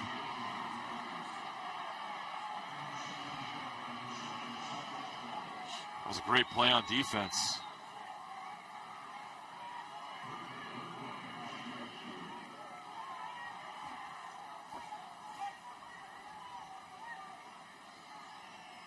So it'll be 3rd and 5. Another 3rd down opportunity for the Springville defense to get Orem's offense off the field. They need a stop here. All the momentum on the side of the Tigers. 3rd and 5 from the 25. Kaava takes the snap. He's going to throw it. Slant pattern, missed. Incomplete. Callie kind of looked to stop on that route. So it was hard. Kaava is expecting Akana at a different position, but the setup by Akana was a little harder outside as he tries to throw Henderson outside and come back. That may have been a timing issue, but honestly, Kaava's got to look at where the receiver is and just throw to your receiver. Your receiver was open. Hit your receiver between. Oh, short. Oh. It's a high punt, but it's short. It's going to take a bounce, and it just dies right there at the 48-yard line. So this is a great opportunity for Springville. The defense got the job done with a 3 and out. Right. And now in a short field, they got to get some offense going here. Which they saw some good stuff on, on the last drive, right? Little momentum, things to build off of. As I said, just because it's 14-0, this game is not over. They're able to stay on the attack and still go with that ground and pattern. That's the most effective offense, is the running game. Even if you're not able to pass a lick, if you can run the football, that is some gritty things. And they were effective. And they were effective because they were giving the ball to Nafalu. And I think that he's got to play a major, I know he plays both sides of the football here, but he's going to play a major role today. And they got to keep feeding him, and they got to take care of the football, right? The last thing you can do is drive down the field and then give it away in the turnover. So Springville's got to continue on doing what they're doing, implement their game plan, and stick with it, and ride Nafahu and take care of the football. That was a solid defensive series that last time around. Got out. again, Zachary Henderson is a talented receiver. They got talented DBs on that side of the ball. So Burton's got to be extremely accurate when he's throwing that football and make sure they're giving him the best chance at coming away with it.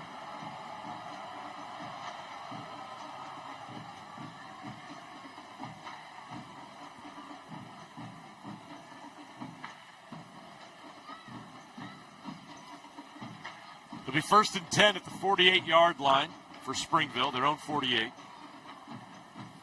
Their best starting field position of the day. 9:31 left in this one.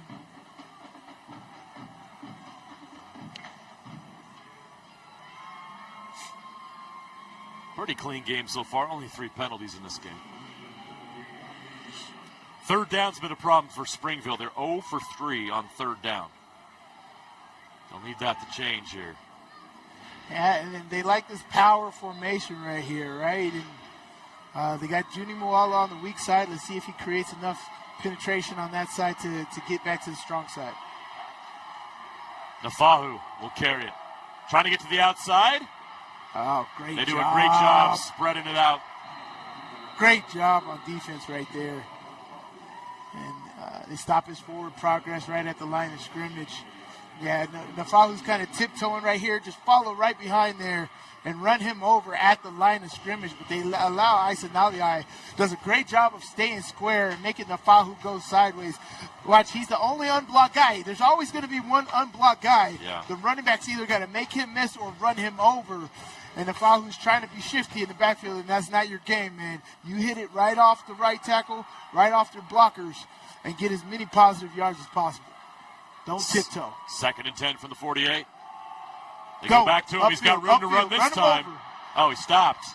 Run him over. Came to a stop at the 47-yard line. Yeah, he's got to play like Cam Scatterbull in this game. You got to look for contact in this game. You got to be nasty. You got to set a tone. You got to bring the energy to your sideline, and that's how you do it. You're tiptoeing right here. Okay, it's open. Run him over. That's the open field. Feed him the gunpowder is what we used to say in Pittsburgh. Feed him that gunpowder right there. Boom. He's tiptoeing. That's not how you're going to get it done. Cowie Akana with the tackle. You got to make these defenders afraid to tackle you. If they're not afraid to tackle you, it's going to be a long day. 3rd and 5 from the 47. Nafahu again, trying to find that hole, and he does. Nafahu past the 40-yard line to the 38. He gets downhill and gets a first down. Great job. No tiptoeing. Get you downhill. Find your hole and fire through that hole. There, here. Look at. Find your blockers. Get up there. Nice. Take care of the football. Get downhill. You ain't got time to tiptoe around. This is a very good defense. They are hunting from the backside and the front side. Akana coming from that backside. Take care of the football.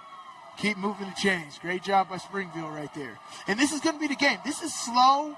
This is grinding. Right? New set of downs. You're going to break one.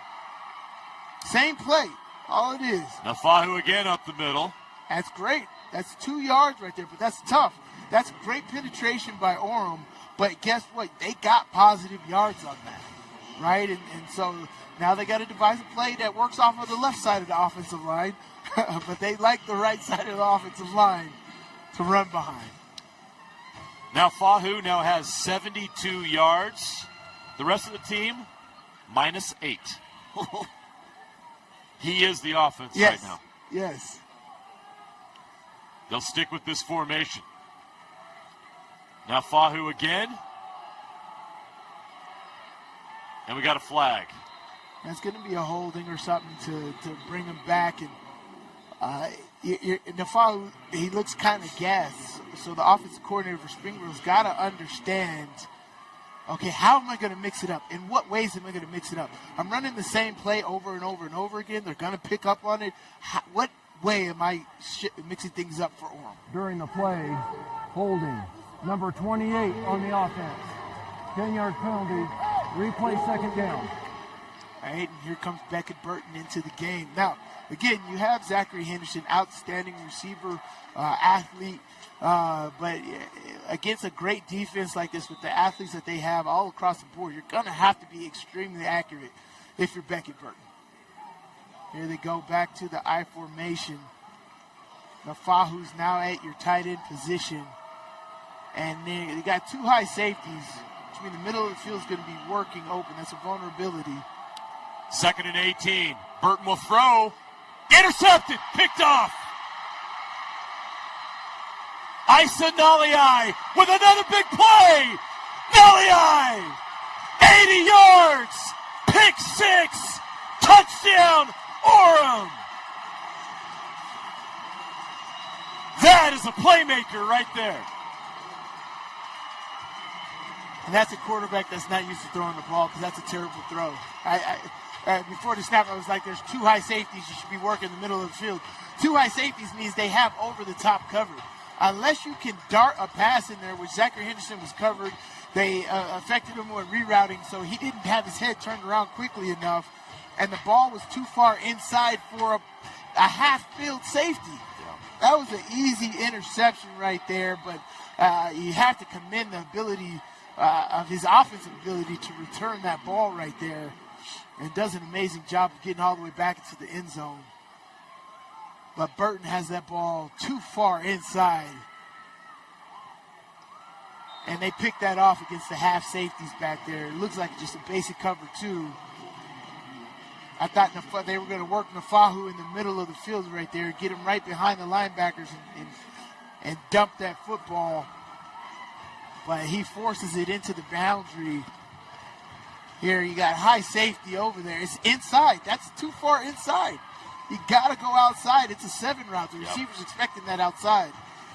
And that right there is huge when you got athletes like that who can return the ball. That gives possibility of every single time he touches it. We saw the first play of the game. Every single time he touches the ball, he has the ability to do this. 80 yards, officially 78. A 78-yard pick 6 for Isali. He has a 60-yard rushing touchdown, a 78-yard interception return for a touchdown. Too far inside. And we still have 6:10 left to play in the first half. Yeah, that is a Utah Ute, ladies and gentlemen. Hope he does that a lot here on this football field. Well, let's talk about Utah for a second. The talent we've seen on the turf of Rice-Eccles Stadium over the last 2 weeks. They're bringing in the Pula brothers. They're bringing in Isali. That's a good class. And then you look at BYU, Junie Moala, Kaue Akana. The list goes on there. So much talent in the state of Utah. It's so and important young for talent these schools. Too. You're not even saying the true freshmen that are at both of those schools. Right. Bear Bachmeyer, right? We got right. Bert Finklin, right, who's doing absolutely outstanding. Yep, both schools have a stud freshman quarterback. Right. And they're bringing in all this talent from in-state. Yeah. Fans of both schools should be really excited. Yeah, for sure. A lot of homegrown kids. This class of 2026 was really good. We'll see what they do at the next level, but you're getting a chance to see what they can do here at this level. And it's been electric over the last 2 weeks here at Rice-Eccles Stadium.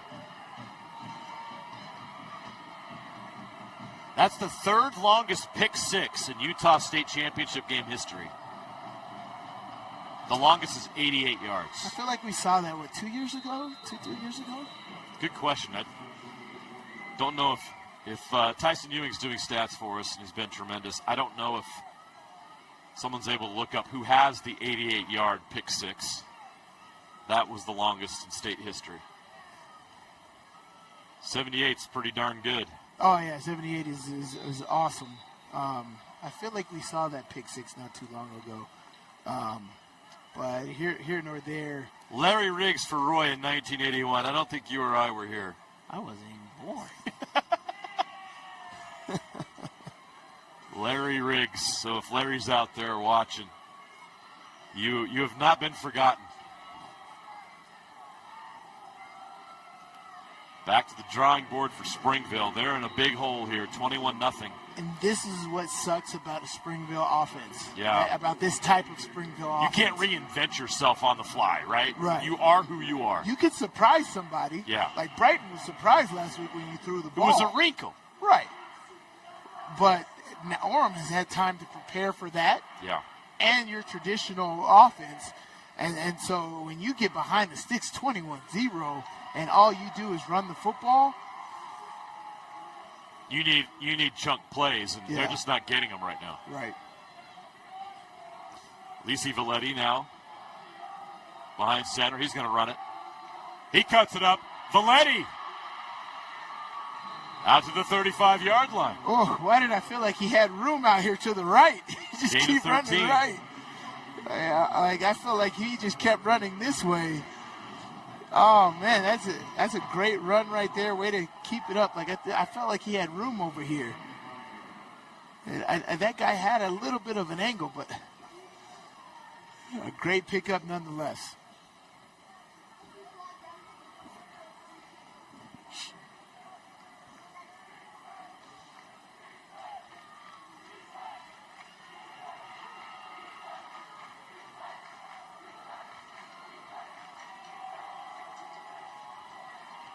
Yeah, Orem's made their adjustments already to this formation, right? This power formation, they have adjusted extremely well, whether that is following the blockers all the way back, the pullers.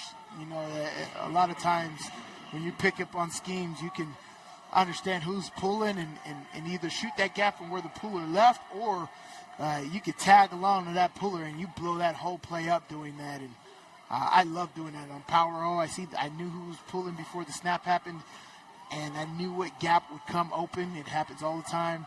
And I shot that front side A gap, and I was just too quick for offensive linemen and blew it up in the backfield. A reverse swallowed up. They were not fooled. My goodness, Callie Akana with a massive TFL. And this Orem defense is just teeing off on the Red Devils right now. It's not even fair. Teeing off is putting it lightly. They are.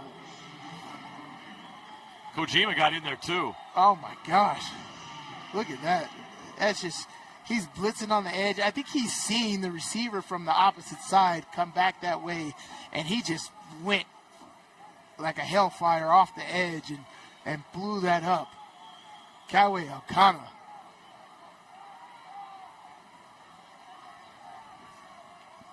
Third and 16. They bring Burton back in at quarterback. He's going to throw. And he completes it. Gets back to the original line of scrimmage. Burton took a shot as he did. They're going to get out to the 37-yard line. That's not going to be enough for a first down. Yeah, they got to punt this football right now. It's 4th down and 8. Look at that penetration. That TFL by Akana cost them 8 yards. Yeah.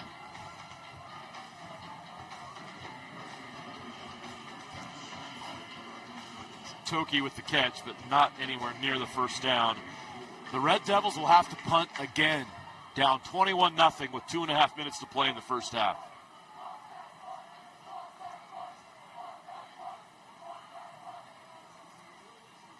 Good punt. It's high, and it's a signal for a fair catch by Curtis, and so Orem will take over at their own 32-yard line. And plenty of time for this offense, the way it's running right now. 2:24 left to play in the half. It's a 31-yard punt. No return.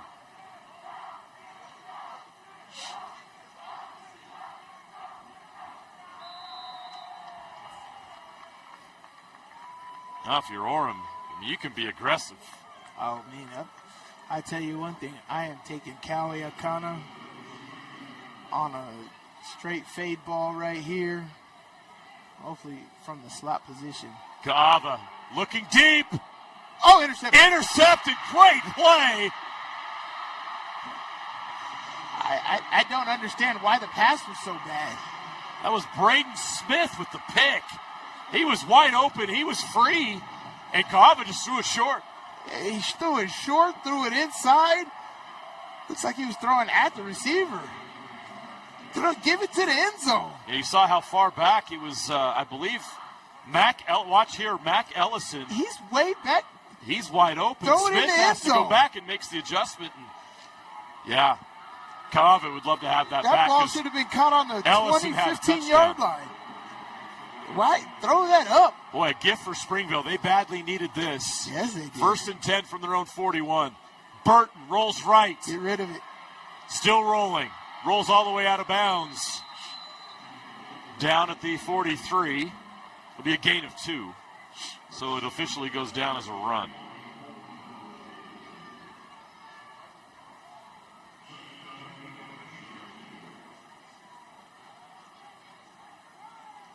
Boy, Orem had a chance there to really put the foot on the gas. Oh, man, that was a terrible. Let's see if Springville can take advantage of this break. They've got 2:08 left. You got to say it was a terrible throw because you know he's capable of so much more. He's a gifted player. He'll want that back. Blitz comes. Catch is made. Boy, Burton took a shot and delivered the ball on the money for a first down. Way to hang in there. They brought the pressure on that. Oh, right up the gut. Ooh, hey, as a middle linebacker, that's exactly what you want. Stafford Small with the catch, his first of the game. Way to hang in there, Burton, and deliver that football. But if you're Springville, these are the type of things you're going to get open. You're going to get a lot of one-on-one across the board. Burton goes down. He's sacked. Junie said enough of this. Oh, man. Lopetti, Moala Jr., a.k.a. Junie, with the sack. He's ready for Division I football. Oh, he looks D1 right now. Right now. You don't think that Jay Hill would like to have him in his DN rotation right now? I mean, Sorsby needs to be facing this guy. Oh, my goodness. On Saturday. Oh, my. Yeah, he's ready. He's a man amongst boys right now. Oh, my gosh. He looks big from all the way up here. Yeah, he's primed. He's been good. He's had an amazing high school career. 6'3", 250. He's bounced around a little bit. He's played at Davis. He's had a couple of other spots before he found a spot here at Orem. I know those coaches down at BYU is going to do right by him. But on the recruiting circle, everybody's known about him no matter what school he's been at. Right. He's been on the radar for colleges for quite some time, and you can see why. He's a special athlete. Well, he's like one of those guys you can put a little bit more weight on him. And oh yeah, he's only listed as 247. Right. He's got a frame to carry more beef. No doubt about it. He could be 275, 280. Ooh, great play. Oh, Burton completes it to Valetti. Lisi Valetti into the secondary, down to the 29-yard line. They're going to stop the clock to move the chains, but if I 120 left. No. They've had to alter their game plan here, and Burton's getting more action in the throw game. And he's starting to get a rhythm. Valetti with a big gain of 24. When you got an aggressive defense like that, a screen pass is a great way to call off the... Down the middle, Burton, too much gas on that one. See, so that's what works when you have two high safeties right there. There you had Isali coming back, and almost a Tampa look where he was coming back there, but he was kind of playing it, but he was still late. If that ball was more on the money and not hung up in more of a direct pass, that would have been a big gain all the way down inside the 10-yard line. But Isali are playing safety. You got hash safeties here. You got a 6-man box.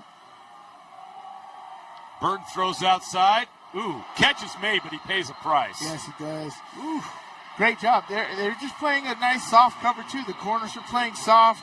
The slot hooks are playing up and aggressive.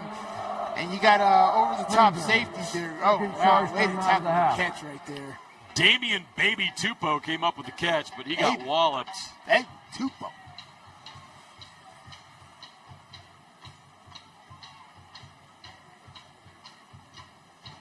Yeah, great job here. Yeah, so you're inside 1 minute left to go in the half. Orem, who gets the ball coming out of the third quarter. So this is huge for Springville. Gotta have a touchdown here. You got to have it right now. No time like the present. And there's a lot of different things here. It's 3rd down and 4. It's 50. You got one timeout remaining. For me, I focus on picking up this first down so I have more opportunities, right? So I do drop back pass, delayed draw, right, where I'm spreading these guys out, using their aggressiveness against them, having Junie Mwala go all the way upfield and then cutting right under that and doing a nice design QB draw and picking up those second-level backers. 3rd down and 4 from the 22. Burton will pass. Throws outside. Ooh. Did he get a foot in? No, out of bounds. See the idea there. They were trying to get that out get to the sticks. That was a great idea. He was open, but that pass was wild. Little air. A little too much air under it. And it had some zip on it, but it left him. That was not very accurate. It's a tough pass to make. So they're going to go for it on 4th down and 4 from the 22. They stack the box. He throws short. Incomplete. Turnover on downs. See, that's just a miscommunication right there. I think Burton was looking for the hot and Henderson was looking to set up the corner. Yeah, they brought the house up the middle, so Henderson was not going to be able to drop back at all, and he needed Henderson to look hot because that corner was playing off 8 yards. You need only 3-4 yards to pick up the 1st down. Look hot. Yeah, he wouldn't have had time to throw the and that's other route. That's something where the receiver's got to be like, hey, man, that's a receiver-quarterback communication right there. And I agree with Burton on that. Henderson should have definitely been looking upstream. So Orem goes running with Curtis. The clock will run. Burton, after starting 1 for 3 in the pass game, was 4 of 6 on that drive for 50 yards. But again, they get to the red zone and stall out. 2 drives in the red zone that stopped, and then obviously the field goal attempt that was no good. And they still have no points. 2 weeks in a row where we see the passing yards and rushing yards so close together for Springville. That is not normal. And that's not their game. No, it's not. Here, Orem runs the screen pass. And they call timeout. Orem called timeout too, so you can see them being a little aggressive here and wanting to get something before the half, right? Get 50 yards and see if you can get a field goal. Get 3 points before the half would be key. So back to action after the timeout. 2nd and 6 from the 26. Kava. All the time he wants. Rolls right now, throws on the run. Oh! That was almost intercepted. How did he drop that? He came up. That was a chance for Toki to get it one. He got a key interception against Brighton last week in the semifinals. And he's scratching his head. I'm scratching my head too. He threw it right to you. Yeah. You're the receiver. You got to make this play. He gets that. Because he came forward to make it. So if it was overthrown, he didn't even have to move. Again, another bad pass by Kaava. But he came forward to make that. That's an interception. Make that play, get a big return. Put this team in good position before the half. The run here with Curtis. Wow. Curtis got room to run. All the way out to the 38-yard line. So before that play, Orem on their first 2 drives had 136 yards. Just on the last 2 drives before that carry, they've only had 9. So that's a total of 20 yards on their last 2 drives. So the Springville defense is making some adjustments and tightening up. But is it too late? Their offense has not been able to score.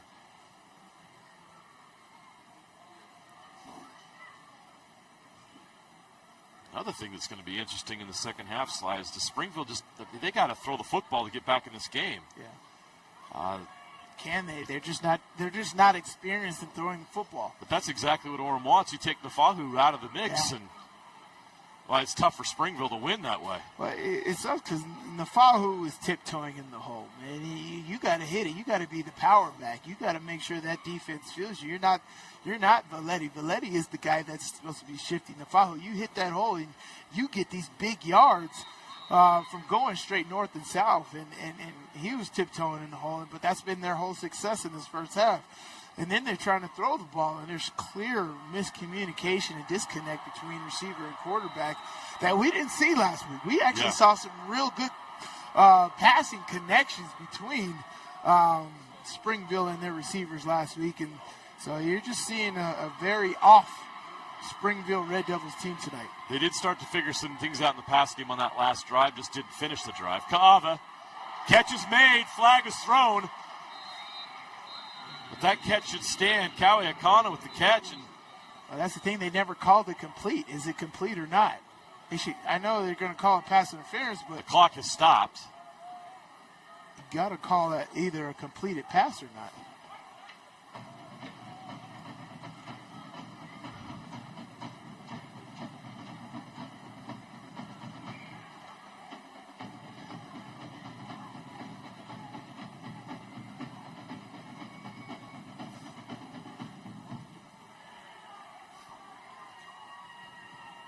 Yeah, what is this call going to be?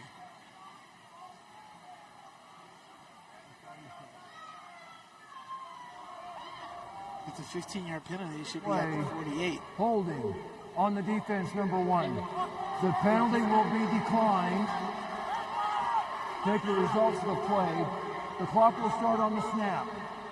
Yeah, where did he catch this ball? So great catch by Akana. The clock will start as soon as they signal. Starts now. No, the clock will not start. It still stays at 8 seconds. Kaava in trouble. Escapes, throws. It's tipped and incomplete, and the clock strikes 0. So they took a shot downfield. Doesn't really matter. Orem is feeling pretty good about themselves. Up 21-0. It was all Tigers in that first half. The offense was electric on the first 3 drives. The defense was strong. Let's go down to the sideline. Kayla Kiesel standing by with head coach Lance Reynolds. Huge game. First half, offensive, defensive, both sides of the ball. What's been the key to this momentum that you guys have had? Oh, the key. I would probably say that we haven't let the game be too big. We really, so far, I haven't seen a lot of big mistakes, which I kind of expected going into the championship. It's been pretty clean. We're executing well. We haven't finished every drive, but we're doing good. There's been a couple little things here and there, so we'll iron that out at halftime, hopefully clean it up. You've completely shut out Springville so far. How have you controlled their backfield game? It's tough. But our defense is battling. And give Springville credit. They busted some big ones on us. We're trying to seal up those holes, but so far we've been playing pretty good on D. Hopefully we can keep it going. Thanks, Coach. Thank you. All Orem in this first half, 21-0. The adjustments will be interesting. What does Springville look like offensively in the second half? What does Orem do to counter it? Can Springville get back into this game? The first meeting, the final score was 17-14. Springville made it close. Can they do it again? We'll find out coming up here in a few minutes. But for now, let's go down to the guys at the KSL Sports Rewind. They'll have the halftime show right now.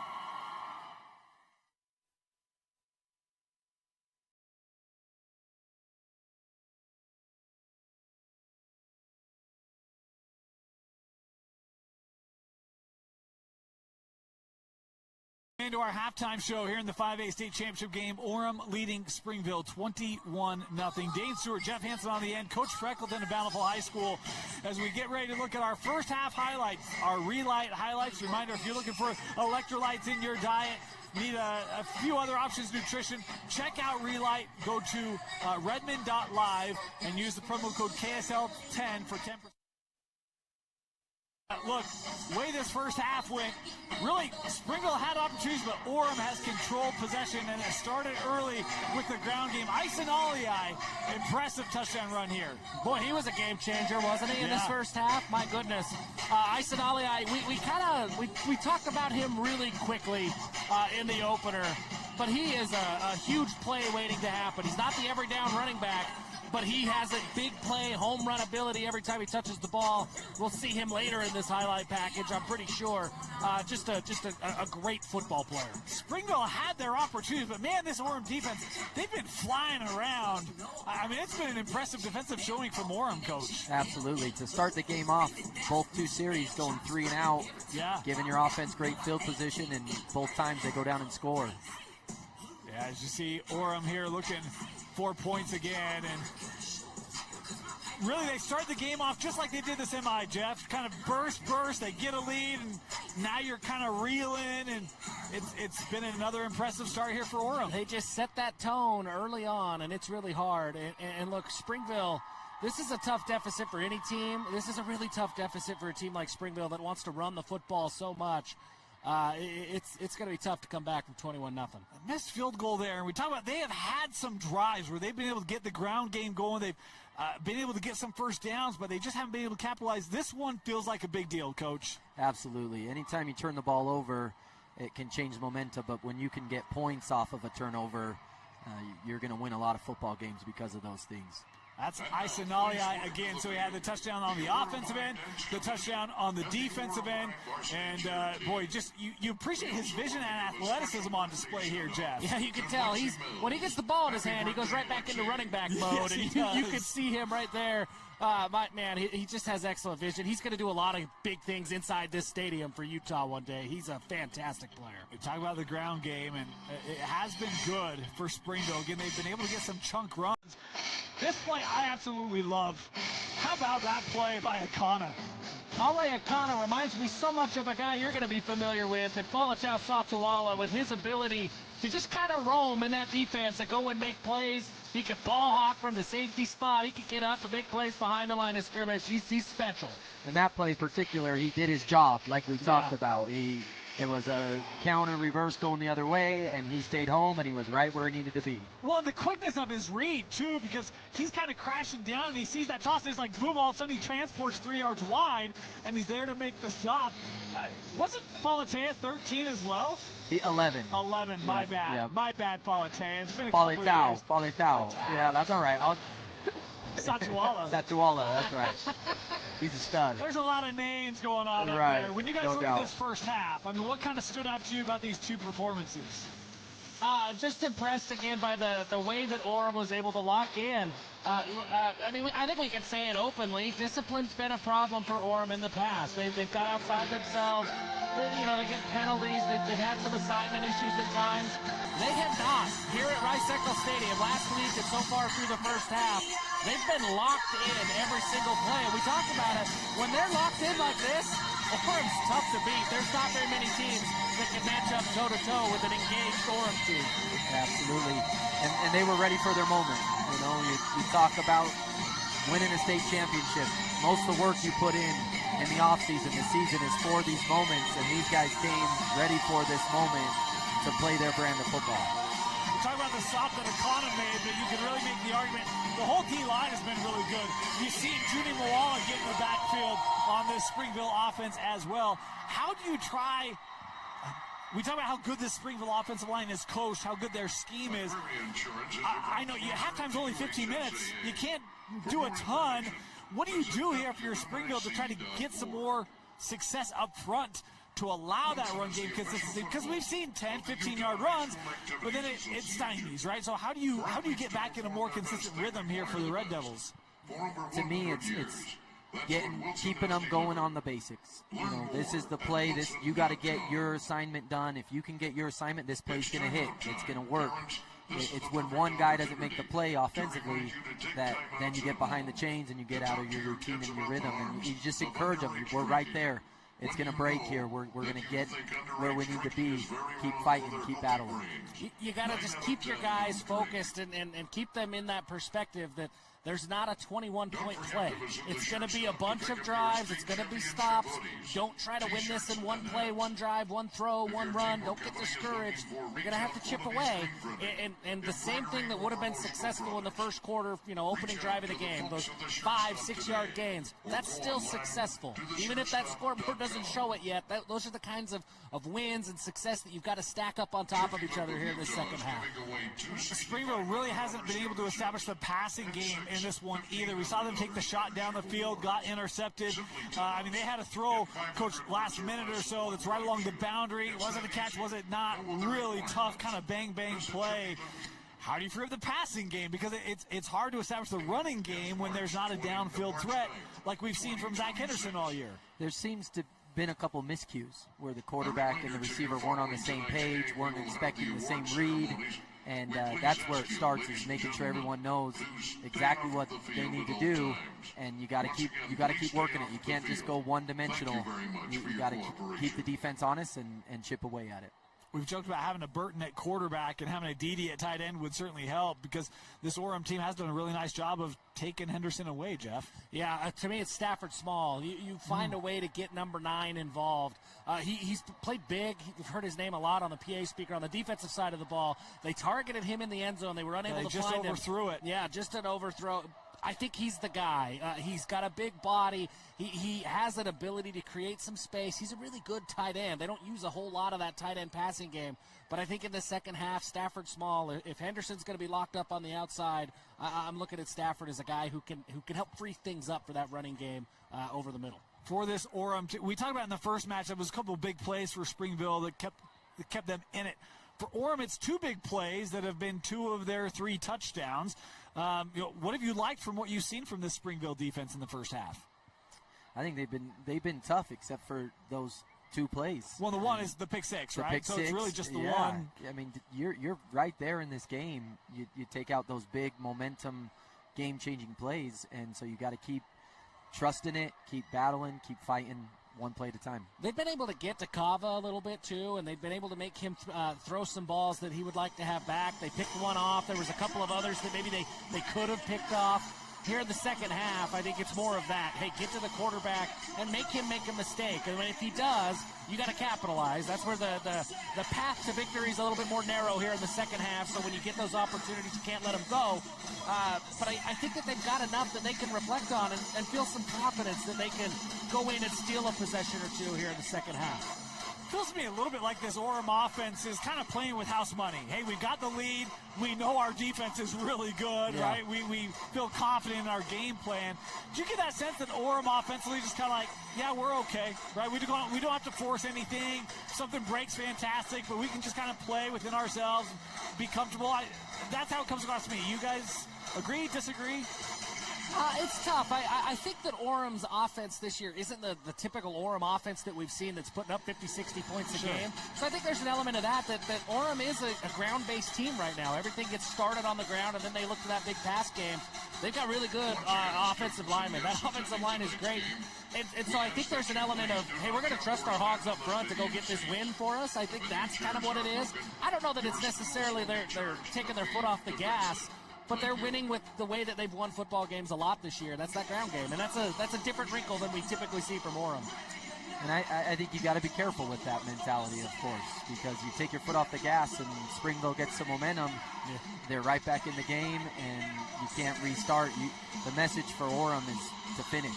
We've done everything we needed to this point. You come out second half, 0-0 ball game, and we got to go and take this thing. Don't wait around. Go finish. Interesting, 21-0. That was the score of our 4A semi at the break as well. And Ridgeline really pulled away in that second half. Jeff, you talk about this offensive line. 4 sophomores on it, correct? Yeah. Coach, when you see that, you're in 5A. 4 sophomores up front. What do you think of this Orem front? Oh, man. They're going to be around and good for a long time because it's where it starts, the battle of the trenches. And with 4 guys who are that good playing like that and the way Orem is, they're going to be right here every year and fighting tough. Well, it's been an impressive first half for Orem. We're going to take a quick break, then we'll be back. We'll have keys and things to watch for in the second half after this. You're watching the 4A halftime show on KSLSports.com. For the KSL In-Depth Football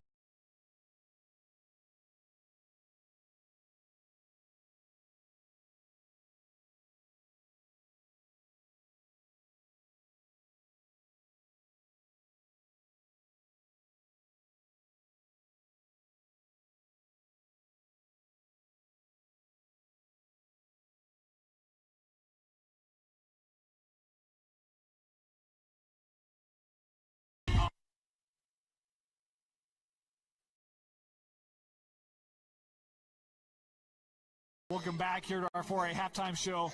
Just got stats sent over for first half. Couple things that jump out at you. We're going to try to catch you by surprise. Watch their reactions, see if they react the same way I did. Total yards, Orem has 162. Springville 118. So again, they've been able to move the ball, not bad. Springville right now at the half has 19 rushes, 70 yards on the ground. They've actually thrown for about 49 yards. Not terrible for this offense, maybe a little behind schedule. Time of possession. Who do you think is winning time of possession in this game? I would think Springville. I mean, they've had the ball a lot. You have the pick six. I think Springville's dominated time of possession. I would agree. 24 minutes in the first half. Springville had possession 16 and a half. That's a lot. That's a lot of possession. A lot of no minutes. Points. Yeah. Talking about how good this defense has been, right? To be on the field that much and not concede anything. That one surprised me, I'm not going to lie. Third down conversions, one for 6 for Springville. Tough in a championship game against this kind of defense. 1 of 6 on third down. Second half just a couple minutes away. Give us a couple keys, things you're watching for in this second half for these two teams. We'll start with Jeff. Second half adjustment I got to make. I got to bring the coat back. I am not nearly as tough as I thought I was going to be. I feel quite comfortable, Jeff. It is cold. Second half, I look for Springville. They just got to do it one play at a time. Find some early success and just build on that. I think that's a 21-0 hole. That's a lot, and especially against this team. That's a lot.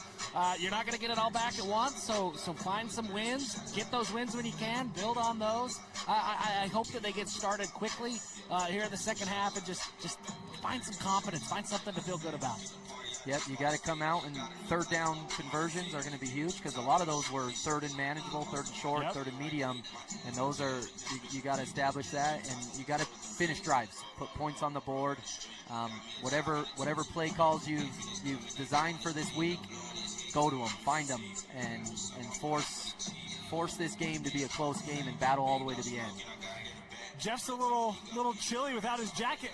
Coach left the jacket. You look clean, man. This is a great look for Battlefield I need to be football. as tough as Coach Freck. I think that's the message today. I asked him what was your secret on a cold night like this. He's like, I'm fine. No big deal. Some of us are built different, Coach. I guess that's what that means. You got to have good-looking gear. If you have good-looking gear, you feel warmer. That's what it is. That helps.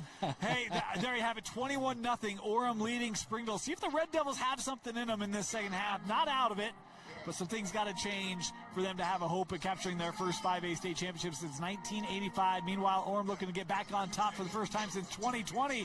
Who will win the 5A state championship? We'll find out. Second half kickoff just around the corner as we send it back up to JJ and Sly on the call on KSLSports.com.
Half action in this 5A state championship game. Kayla Kiesel standing by with Springville's head coach right now.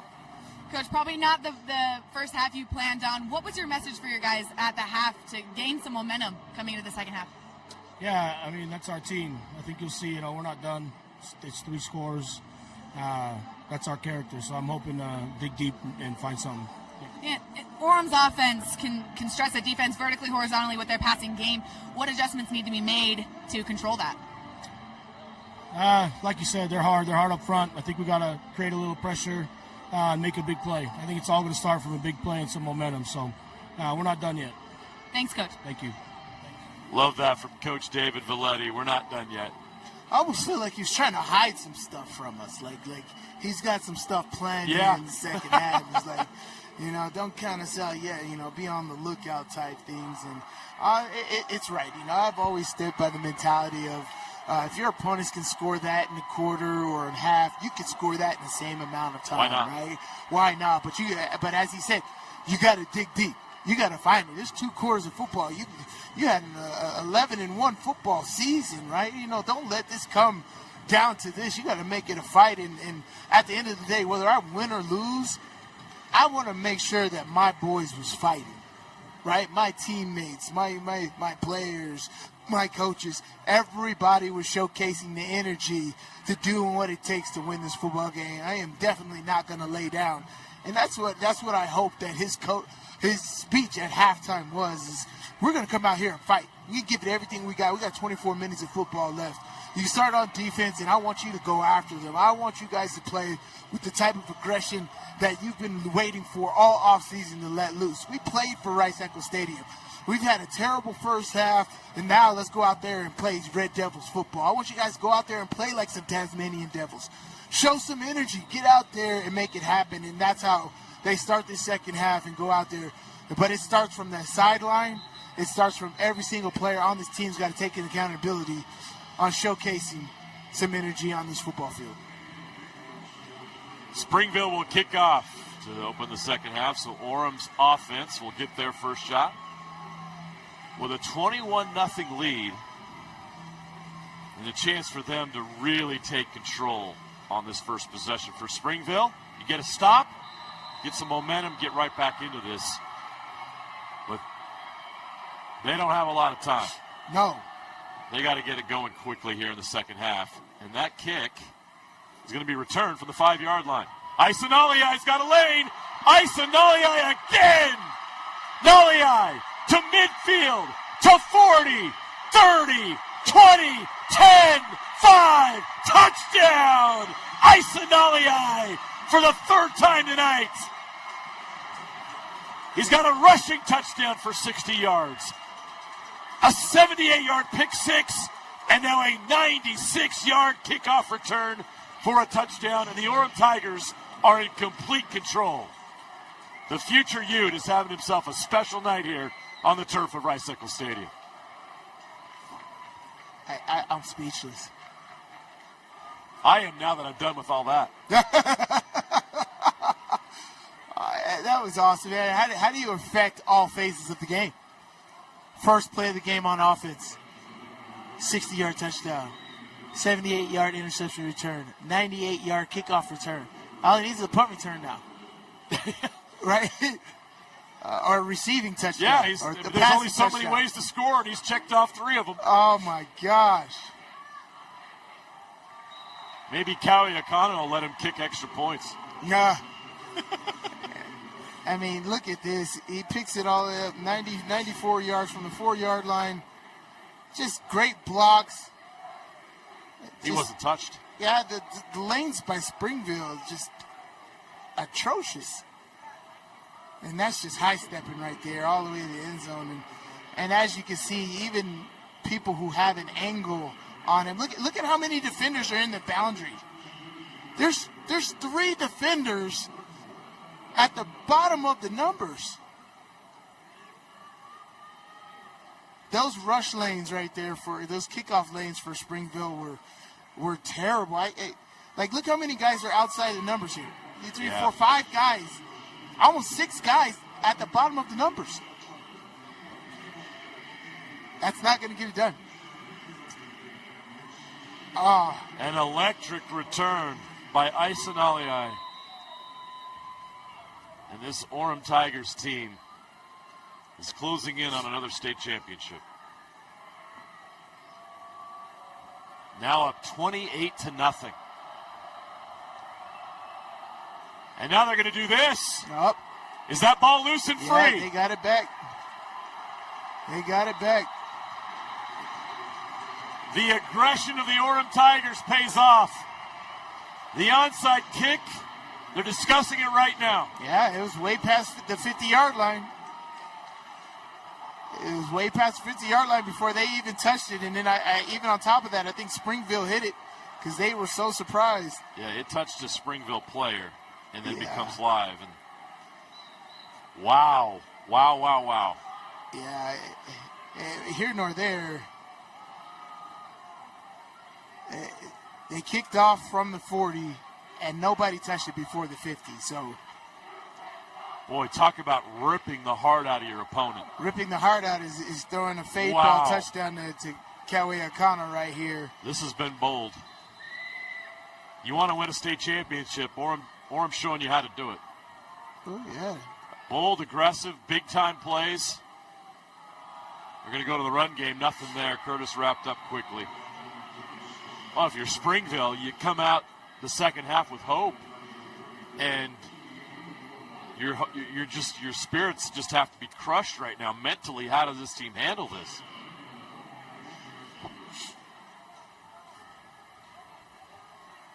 Let's see how aggressive Orem will continue to be. On the 47-yard line of Springville after getting the onside kick. Fighting for yards.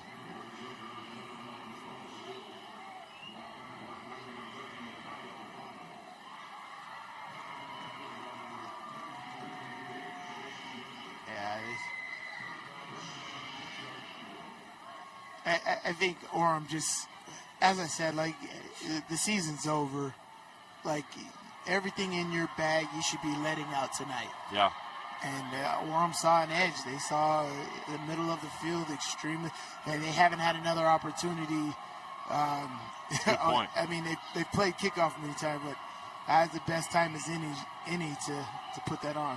Ted Kaava carries, slides down at the 32-yard line. That's enough for a first down. That was a very athletic speed option. And a great read by Kaava not to pitch. Yeah, you had the edge. They're not attacking you. They're playing soft on that edge. You keep it. And the thing is, you got to wait for the defense to commit to you before you pitch that ball. And they never committed.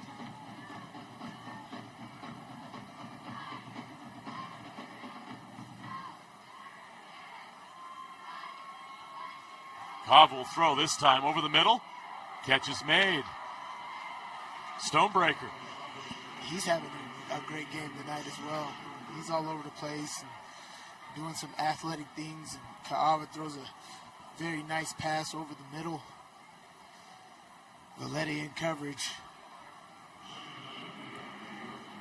Stonebreaker's being a reliable target up and down the field. Second down and 1, the 22. It's an opportunity to take a shot in the end zone. We'll see if they do. No, they're going to run it. Curtis upended. Nice tackle there, but he may have enough for the first down anyway. Yeah, so now you're on the red zone fringe right here, the 20.5, 21-yard line. Yeah, great job right there by backup Curtis. Picking that up, getting that. And, for me, I take two shots at the end zone right here. I got Mark Ellison up top. He had a great touchdown here earlier in the game. You got one-on-one up top. Go for it. Great blocking on the edge. Curtis bounces outside. Curtis has got a shot into the end zone. Touchdown, Oram Tigers. Or you could Beckham Curtis put 6 on the board. Or you could just do that. Just hand the ball off. You saw the offensive line come downhill, Sly, and you knew. You knew from the beginning. For me, the spirit of Springville is just taken. Springville is totally gutted right now, being hurt in all phases of the game. Their offense isn't built to come back. You know, they're built to sustain and keep pouring on. And you saw from the opening drives, they got down 14-0, and that's just nothing that they could come back from. False start, they'll back them up 5 yards before we get to see a replay of that touchdown. We'll wait for the extra point. False start. Number 71 on the offense. 5-yard penalty. Still on time down. Yeah, it's a very complete game we've seen here today by Orem. Already 14 points here in the second half.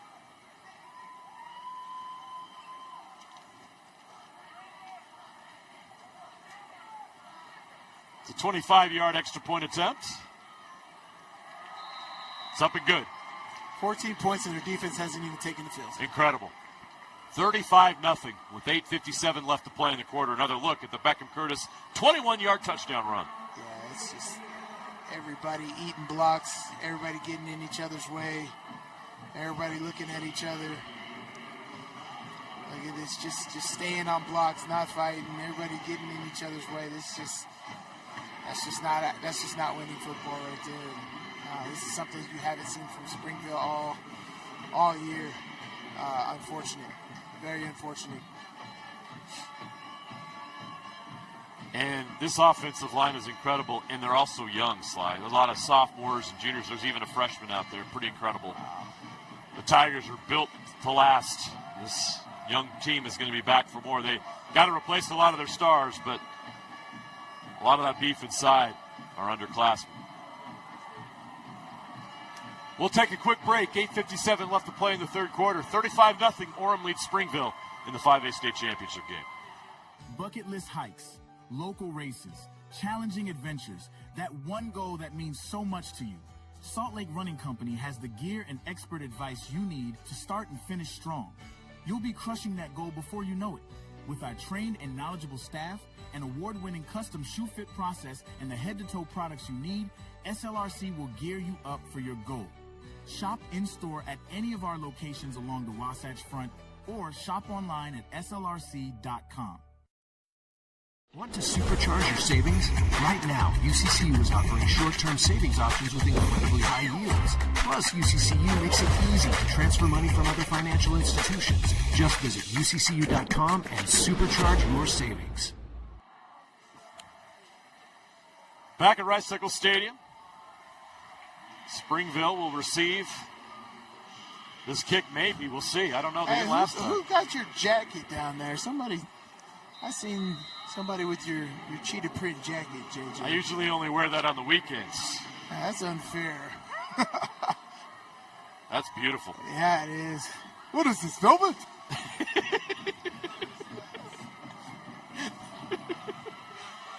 Well, Sly, we got a running clock now. We might have to get to the point where we just do movie lines for the rest of the broadcast. Oh, Springville's got a chance.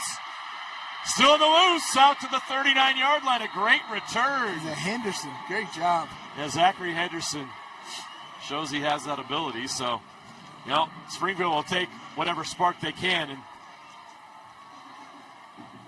this gives them at least good field position to try to start to climb back into this. Yeah, he's outstanding. He's a great athlete, man, and he can do a lot of things. He's a pretty good corner. A lot of technical things that he needs to learn. But as far as raw talent, Zachary Henderson has a lot of raw talent that needs to be refined.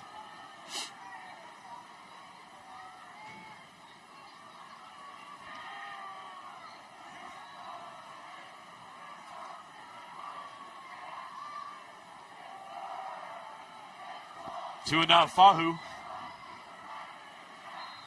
That formation is so interesting to me. Like, you're telling the defense where you're going, but, like, you're also not, like, leaning. Right. Like, normally when offenses, like, do stuff like that and you know where they're going, they know where you're going, all this stuff, there's more leaning in. I would see guys at different levels. Like, the two fullbacks that they have in the backfield, they're at the same lane, same plane. So it's very easy for them to get caught up in the same spot, right? Now Fahu again. Great job. Now Fahu out Exactly. to the 49-yard line. Just a yard Exactly short of what you midfield. want to do right there. Goes north and south. Don't tiptoe. Catch this ball. Get right behind your blocker. Get north and south. Great job by Nafahu right there. That's a nice big pickup right there. And now they can go and pick up this first down and keep this drive going. Parker Murray with the tackle.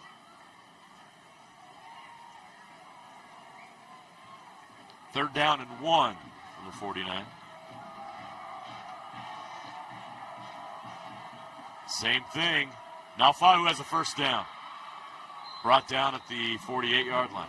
Yeah, picks up that first down. As I said, he could do that. This guy gets north and south. He could do that. I want to see him run people over more and lower that shoulder because, you know, I know a lot of guys coming in the game, they watch this and they're like, man, he's got to be a load to take down. And so they're scared before they even play you, man. And so once you start laying the boom and make them really pay for throwing themselves at your feet, man, you're going to be rumbling and bumbling and all the way in the end zone multiple times a game. 6 minutes left to play in the third. Now Fahu again. Falling forward. He's going to have a play off of this is, what do we used to call that?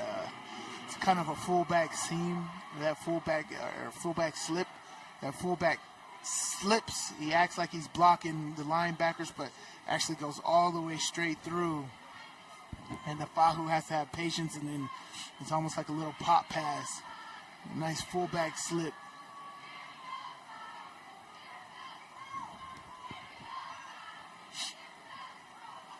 Second and 8 from the 46.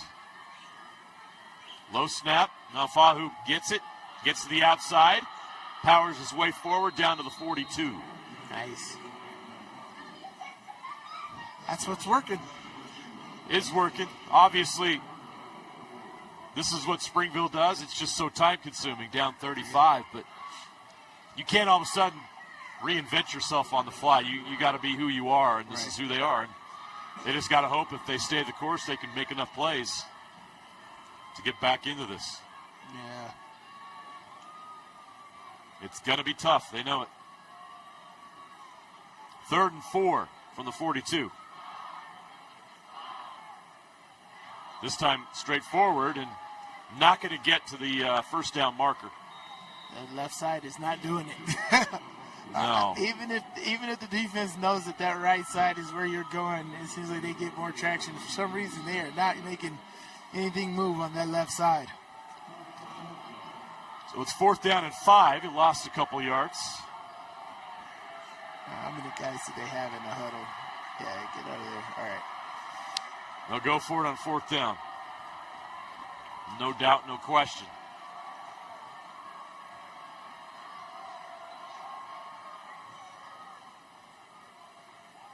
Going to go reverse pass. It's open. Catch is made.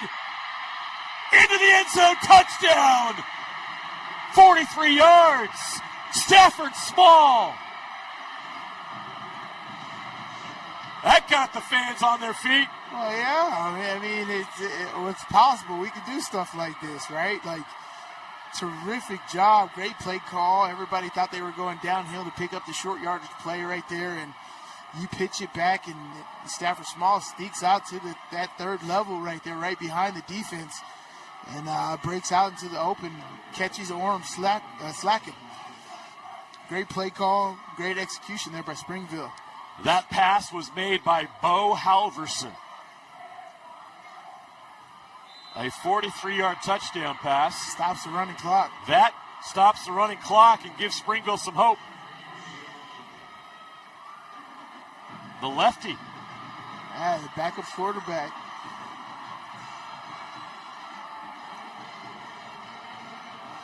The Singer throwing a touchdown pass in the state championship game. 7 plays, 60 yards, and 5:23. Unfortunately, exactly that's not how much time you want to take off the clock. No. But with the running clock, it made it was a lot faster. So, or that time on that clock definitely goes a lot quicker. That was great operations right there. Nafahu was key factor on that drive right there, keeping things going, running north and south, and essentially setting things up for that nice passing touchdown. We'll take a quick break. 35-7. Orem leads Springville in the 5A state championship game. With affordable GLP-1 medication from Direct Meds, I've lost weight but gained lots of attention. From old college boyfriends, hi, to young college boys, oh, honey. And my husband's obsessed. She loves to make me jealous. Well, as a woman over 50, losing weight was about as hard as getting my husband to cook anything but cereal. Honey, where's the milk? In your hand, babe. Oh. Visit directmeds.com today. Want to make out?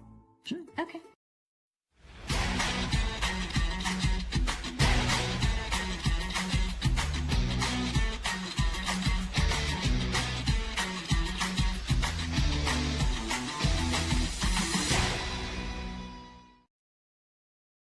Welcome back. 3:34 left in the third quarter. Springville stops the running clock. They give themselves some hope.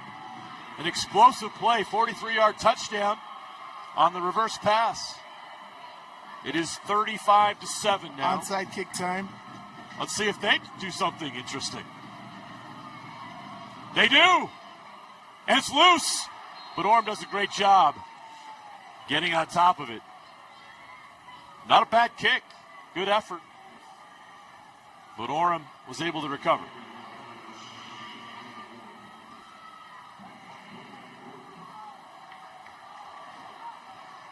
Well, something you don't want to do is give Orem the ball back at the 50, but yeah. Yeah, that's the negative there. Yeah. Obviously, you had to be aggressive. Yeah, better try something. But this is the consequences. Right.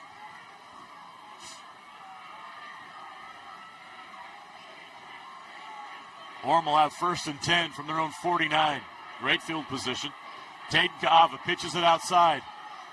Nothing there. Springville does a great job. That's a tackle for loss of 4 yards. Lisiate Villetti. A great job right there at the point of attack. Getting up there. Stafford Small. Disturbing that. Look at him fight through blocks. That's a great effort by the Springville defense. Stafford Small, that was an amazing job of blowing it. When we talk about blowing the play up, that's what you're talking about. You're taking the blockers, throwing them into other blockers, creating a pit, a pile, and the running back has nowhere to go. That was a great job by Stafford Small. Kava over the middle. Intercepted! Another big play for Springville. This team is fighting. Tui Villetti. That's Tui Villetti, the senior middle linebacker. And the Red Devils, they didn't get the onside kick. But they've got the ball for 45. Slipping right there with the tight end slip right there, but Tui Villetti was not tricked right there. He's like, I see the big 6'7" guy release. Look at Tui sitting in the middle right there. Great job. How about Springville? Great actions. Another pick. They've got the ball at their own 45-yard line, 1st and 10. 2 minutes left to go in the third quarter. Villetti. He's got a hole. Villetti. Out past midfield up to the 48-yard line of Orem. Orem thinks they have the ball. No indication that they do. The ref says no. All right, let's go second down. Come on. Lisiate Villetti does a great job. He's one of these explosive guys right here. He creates a seam. They have a case. You know, the offensive guy landed on the defender as they're ripping the ball out, but they blew the whistle. Villetti again takes the snap. Up the middle. Ball's loose, popped out. Who's got it? Springville's on it. Springville recovers, but that's a massive loss after a nice run. I think there's a flag on the play as well. There's a flag on the field, but look at this hit right here. Boom. Naliai again. Putting your force, so he has a forced fumble now.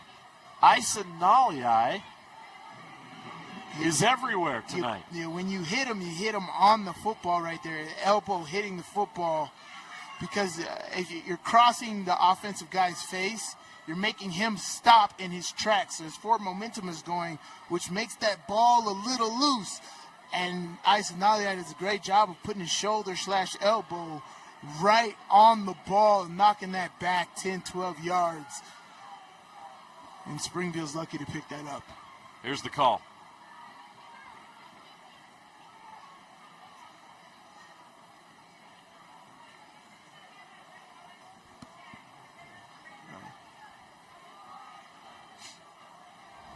Illegal helmet contact.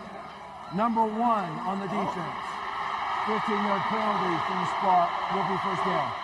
Interesting. So that shoulder/elbow on the ball also caught a little helmet as well. And that's a penalty. And that's a big penalty first, because it's from the spot of the foul.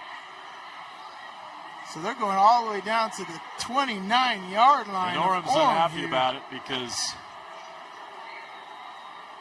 I think they believe he made the contact with his shoulder. But they're saying they hit him in the head. Right. And so that, when you're erring on the side of caution, and it's a big emphasis. Okay. That honestly, that needs to go to review. I wouldn't know, but the referees on the field called it. Now Fahu cuts it up, fighting for yards, gets maybe 1. Gets 1 yard there. Well, Springville suddenly has some momentum. The penalty helps them. The quarter's about to end, but they've got hope and a reason to fight here. 2nd and 9. This could be the last play of the third quarter.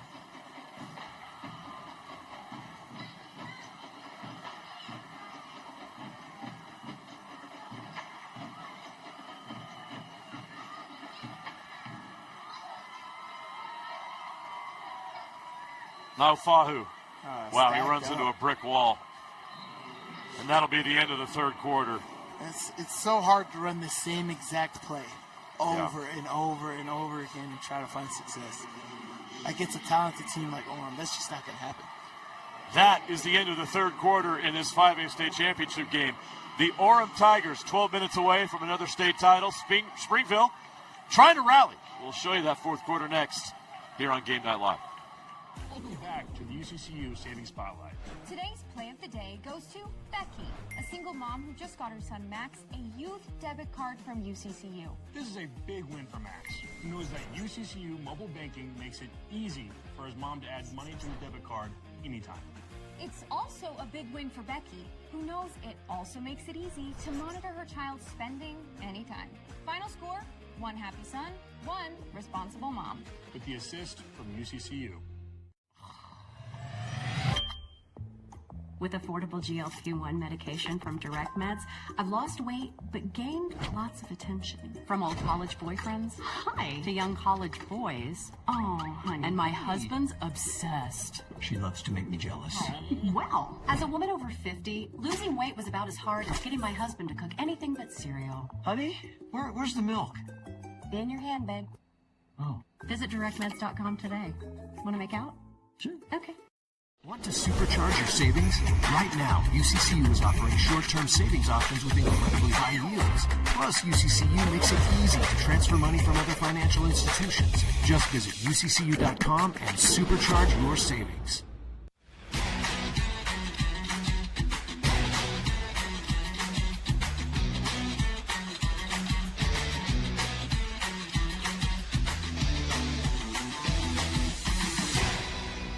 Supercharge your savings? Right now, UCCU is offering short-term savings options with incredibly high yields. Plus, UCCU makes it easy to transfer money from other financial institutions. Just visit uccu.com and supercharge your savings.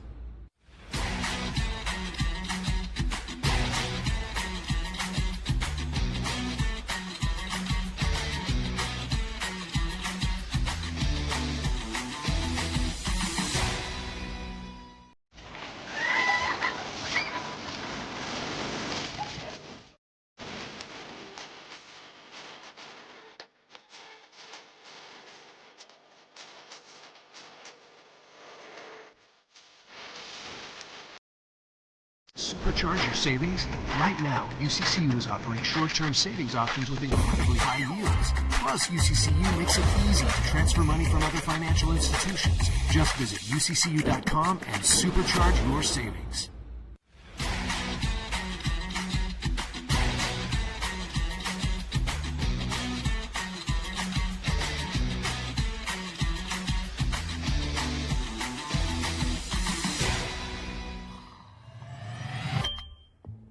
With affordable GLP-1 medication from Direct Meds, I've lost weight but gained lots of attention. From old college boyfriends, hi, to young college boys, oh, honey. And my husband's obsessed. She loves to make me jealous.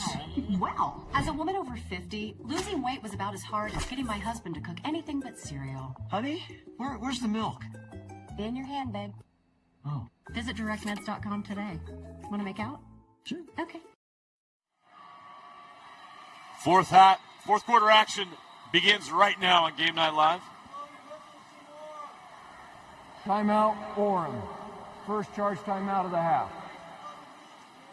So Orem calls the timeout. Let's take a turn back in time. Springville seeking their first state title since 1985. It would be their second state title. And here's Steve Cyphers reporting on that state title.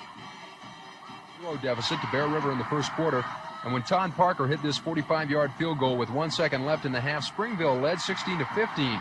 Mitchell's passing and quarterback sneaks helped Springville to a pair of second-half scores, while his 2 interceptions on defense put the lid on the 30-23 win. At Rice Stadium, Steve Cyphers, Eyewitness Sports.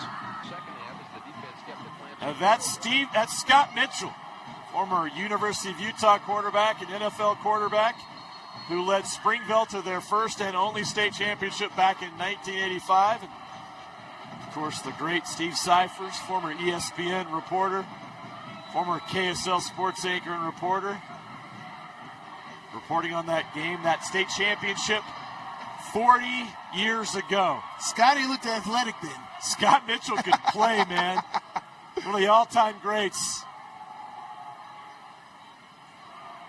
They could use him tonight. You got to throw the ball. Another sack. So Bo Halverson in a quarterback, and Junie Moala is having himself a night. Right. Junie just fought right through that block You slide. got to throw that ball. He's being Aaron Donald tonight. Now over the guard. Yeah, so they're just moving him to the strong side. They know Springville has to throw.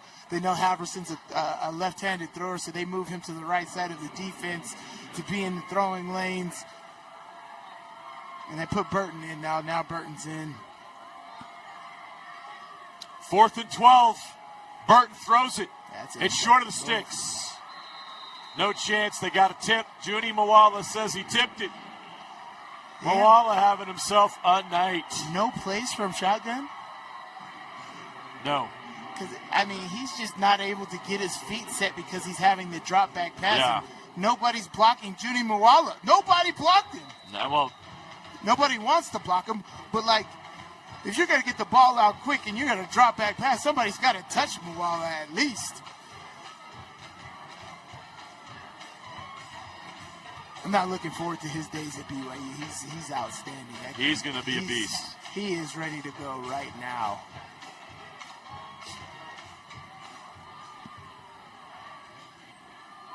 Kava keeps.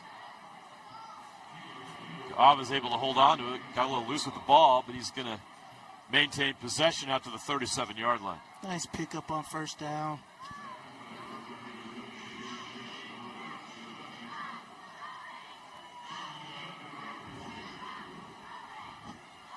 Last quarter of the UHSAA high school football season here.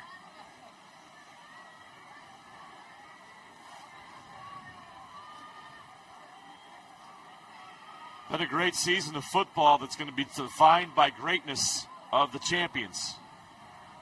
You saw Cedar go undefeated in 3A. San Juan dominated in 2A. And now today we've seen a 56-0 win by Ridgeline. Corner Canyon made it a three-peat with a 15-point win over Lone Peak. And now We still have 9:21 left, but Orem is up 28 in the 5A Illegal state championship shift on game. the offense. 2 men in motion prior to the snap. Replay second down. I'll move the ball back to the 31-yard line. So by the end of the season, Sly, we saw Cream rise to the top in a big way. Oh, yeah. Oh, yeah, and it showed fitting, and I just love the mission that all of these teams were on, right? They were on unfinished business tours. Corner Canyon's on the same business as they always been on, completing their Chicago Bulls 1990 back-to-back three-peats. And this team right here, Oram Tigers, just loaded to the T with talent and being able to showcase and use that talent to the best of their abilities right here. Great run by Oliver Bills. Yeah, just completely versatile offense and able to do everything from the simple zone read to the play action fake to the wildcat to 6-7 tight ends to Alabama commit quarterbacks. This is just a very talented football team.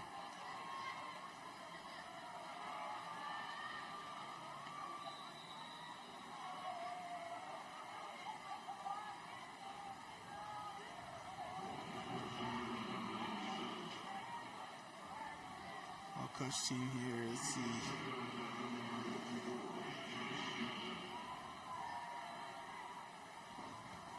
Looks like Orem is seeming to be pretty comfortable with running this out in 7 minutes and 45 seconds left on the game clock here.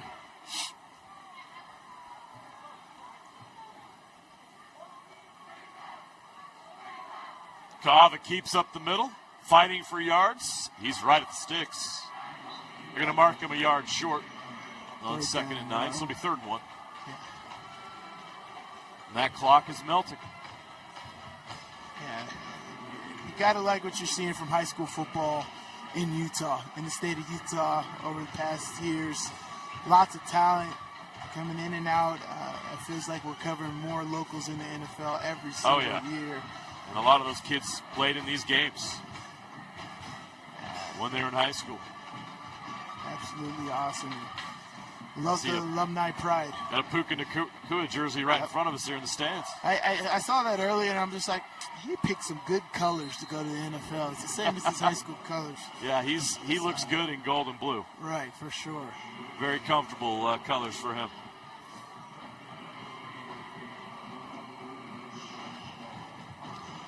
Puka Nakua. First down for Orem. They're grinding the clock. They want to hold that trophy. Yeah, they do. Yeah, they do. Nakua, one of the all-time greats in this state. In the high school level, he's number 1 in receiving yards all time. All sorts of categories.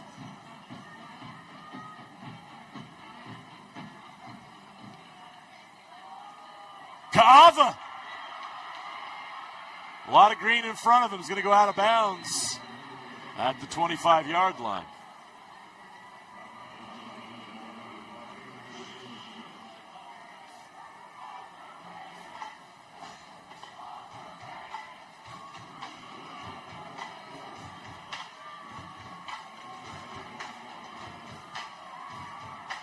Clock rolling. 5:45 and counting. Yeah, he's trying to burn this all out here. 15-yard gain by Kava. Doing a great job of utilizing all of the play clock here before they even break the huddle and create this here. Turning it up. Near the goal line. He's got to make a break for it, and he's got it. Touchdown, Orem. Max Stonebreaker. He deserved that. He did. He's had a heck of a game. He deserved a touchdown. You're right. I like the way he did it too. That was speed to the backside pylon, 2 cutbacks. It was a hard-fought touchdown, and he's had a hard-fought game. He's caught a lot of tough balls over the middle, been extremely productive all over the place, and happy for that senior to be able to make his mark on this game with that touchdown.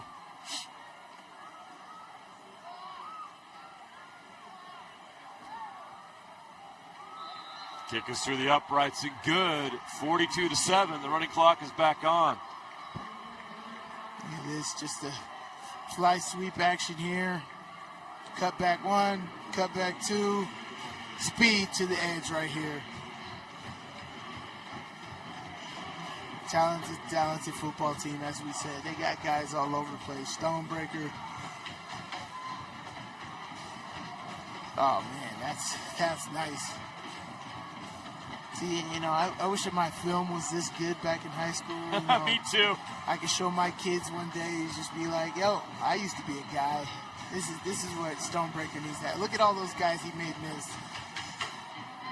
And he flies into the end zone. That's awesome. That's a combination of speed and skill on that. It's absolutely terrific.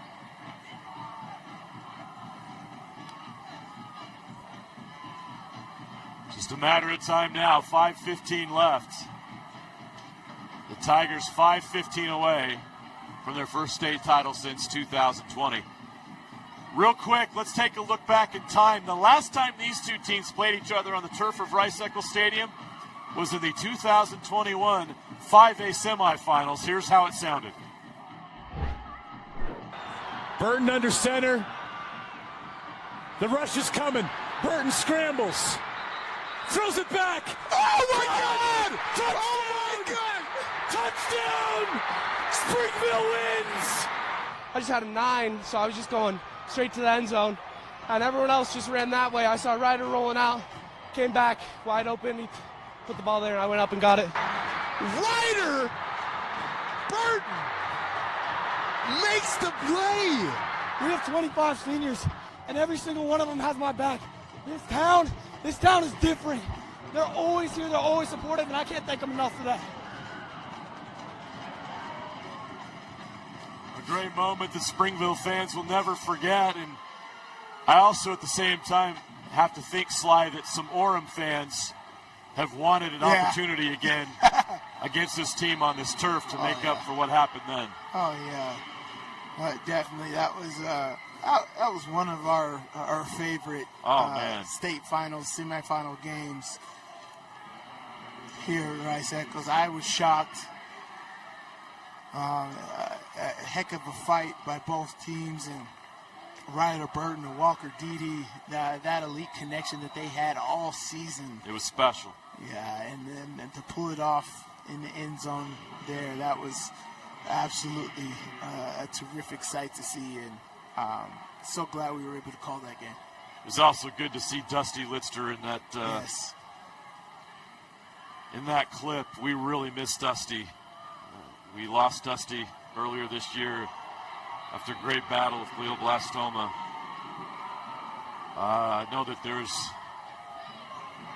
no place he'd rather be than at this event right now. And oh yeah, he's followed these guys since they were in youth leagues. He knows so much Jeff about downstairs, the past. miss him and Vince.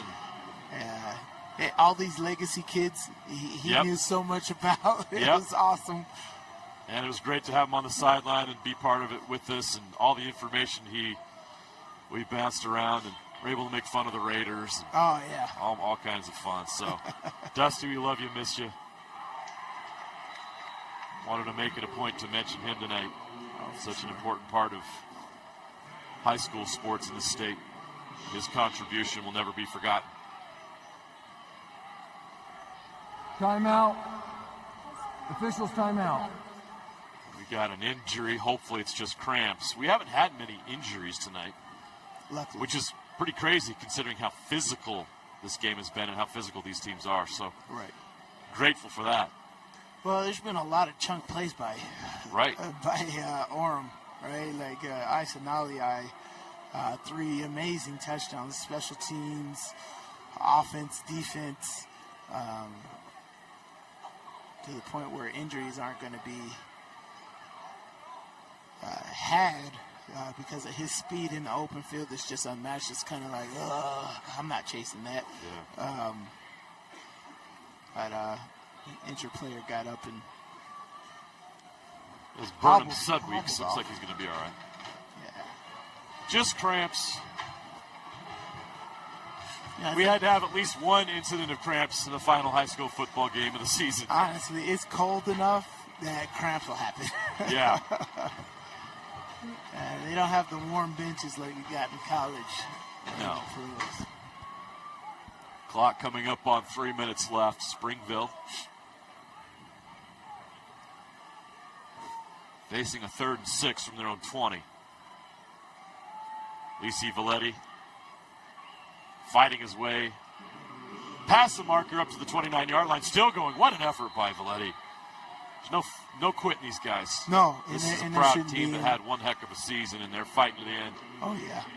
And, as I said, like, I hope Coach Valetti that's what he wants. He wants to make sure it's like, look, I don't care what the final score ends up being, but I want to make sure that you guys understand that we fight to the end in all of this.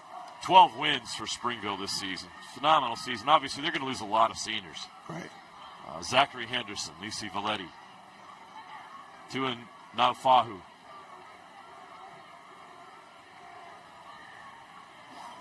They've got to replace those guys, but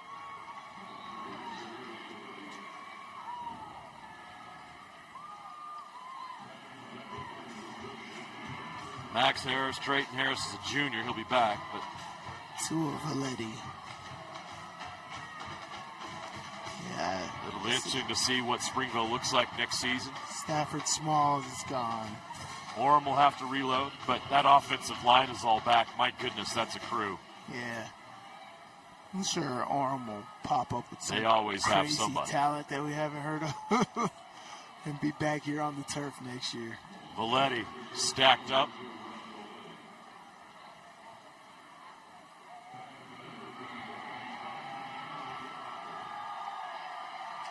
"90 seconds left in the high school football season.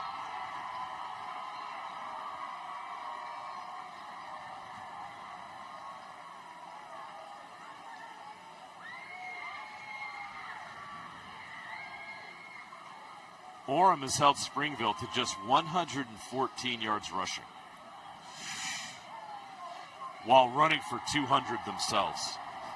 Pretty impressive. Naufahu. That's a first down. Out to the 43.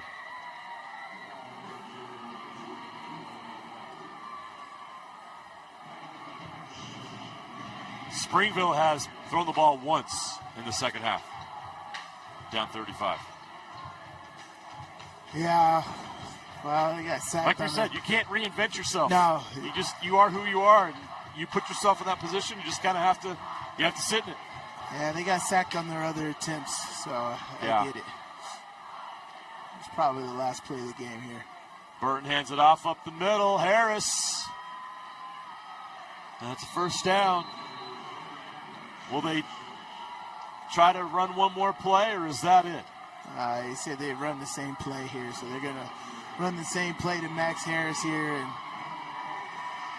6-man box and get this last play off. Harris tackled down. The clock strikes 0.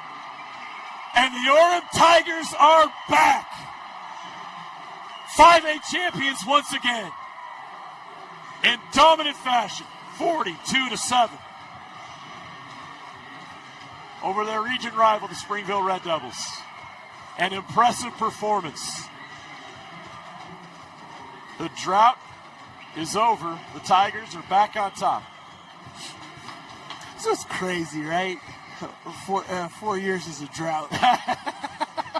You know how dominant this school is, right? That's why it's the drought. Because Yeah. this is a program that expects to win it every year. Right. And 5 years in between titles to them feels like a long time. But that is no longer an issue. I mean, you look on the other side, Springville, their last one came 40 years ago, as we showed you, when Scott Mitchell was their quarterback. They're hungry for another. A lot of schools out there are hungry. But Orem claims this one. They are the 2025 5A state champions in Utah. And what a talented roster. What a great job by Lance Reynolds and his staff. It's one thing when you have the talent, but you got to put it together. You got to keep these guys in check. You got to get the best out of them. Some of the guys you have to convince to take smaller roles. Right. Kawi Akan is probably the best athlete on this team. He didn't have a big game tonight. Oh, no. But he didn't need to. And he did defensively. Exactly. He had a great defensive game.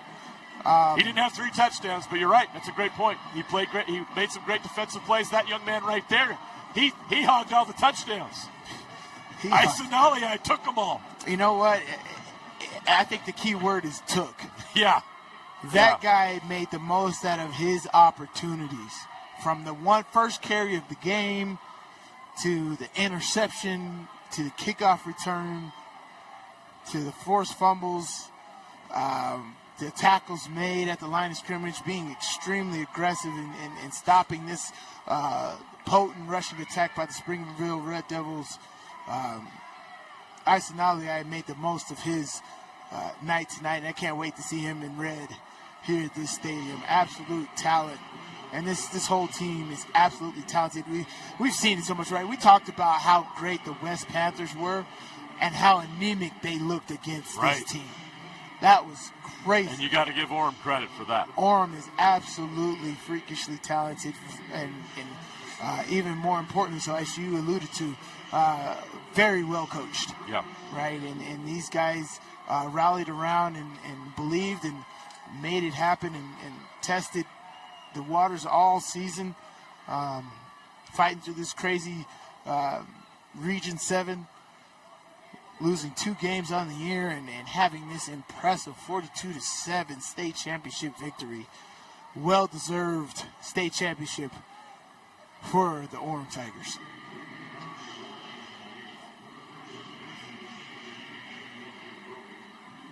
Never gets old seeing celebrations like this. Yeah, it's a great moment. Right? These young men work so hard, they dream of this, and so few get to achieve it. Right. There's been some incredible players that have come through this state, and not all of them have had this moment. These young men get to. Yeah, it's kind of like the NFL too, right? You get your Barry Sanders, your Tony Gonzalez's, your Chris Carter's, amazing careers, and never sniff a Super Bowl, never sniff a championship. It is extremely hard to get to. That's why you got to appreciate some of these teams that get here all the time and win. It's not easy, and you still got to strap it up and play the opposite team. The Red Devils, as you said, they won 12 games this year. Yeah. You know, and unfortunately, their 2 losses are against the one team. Yeah. And but yeah, it's just outstanding football all across the state, and absolutely love covering it year to year with you. It's been a blast to cover another season, and it's always sad to see another season come to an end.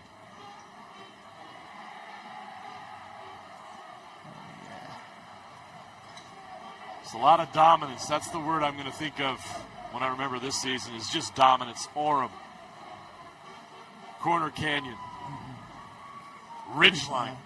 I mean, they just absolutely crushed everybody. Shout out to Cedar Valley. Yeah, the Cedar Reds, first state title ever, 75 years, and they make it an undefeated season. San Juan continues to roll.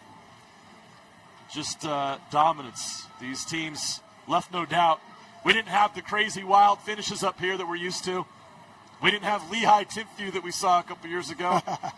No Springville Orem in 2021. Nothing like that. No magic like that. But that's a tribute to these teams that won it, because they left no doubt from start to finish. Yeah, and it's football, right? You get one opportunity. It's sudden death every single time. And there's some days where it's just not clicking for you, whether you want it so bad it's not working, or whether it's just a mistiming and you're just not up at that time, and it's just not your day. It sucks, because football is It's not waiting for you. You got to make it happen when it's there. That window is that window. It's not changing for you. It's not changing for anybody. And if you don't make it happen in that window, you got to wait till next year. And sometimes with some of these seniors who don't get another opportunity, yeah, it's tough, man. But this was a absolutely amazing football season. You see some talented guys a part of the state, and Coach Reynolds has to be proud of his football team and what they've been able to fight through and put together this year. We'll have some post-game interviews for you shortly, as the Tigers continue to celebrate.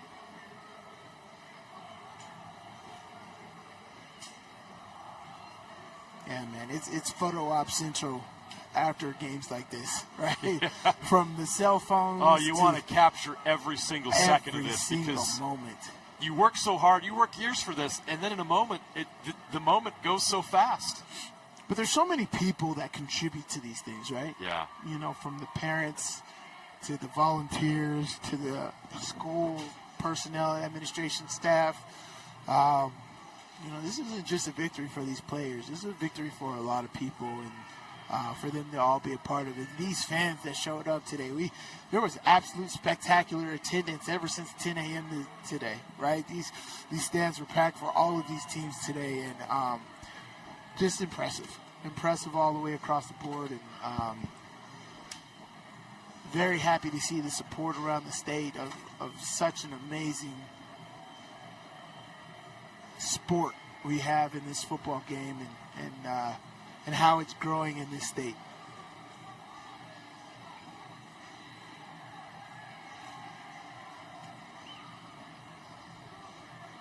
Yeah, we got to interview Isali and Junie Moala together, man. And you know, this is the last high school football game they're going to have together, but they're going to have a lot of battles between Utah and BYU down the road. I just hope that they move the Holy War, and then we can talk about it on the radio tomorrow. Yeah. I can't wait. I hope they move the Holy War to the last game of the year. It deserves to be after Thanksgiving. All this hoopla of having it in the middle of the season this game's going to turn to come, and I can't wait until it's at the end of the season, and then they got to play again the very next week. Right. In Arlington. That's going to be the days. And, yeah, I'm sorry. I have to flip it back to Utah BYU. It's just where we're at.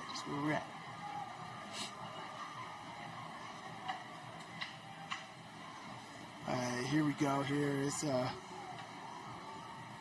celebration, which is well-deserved.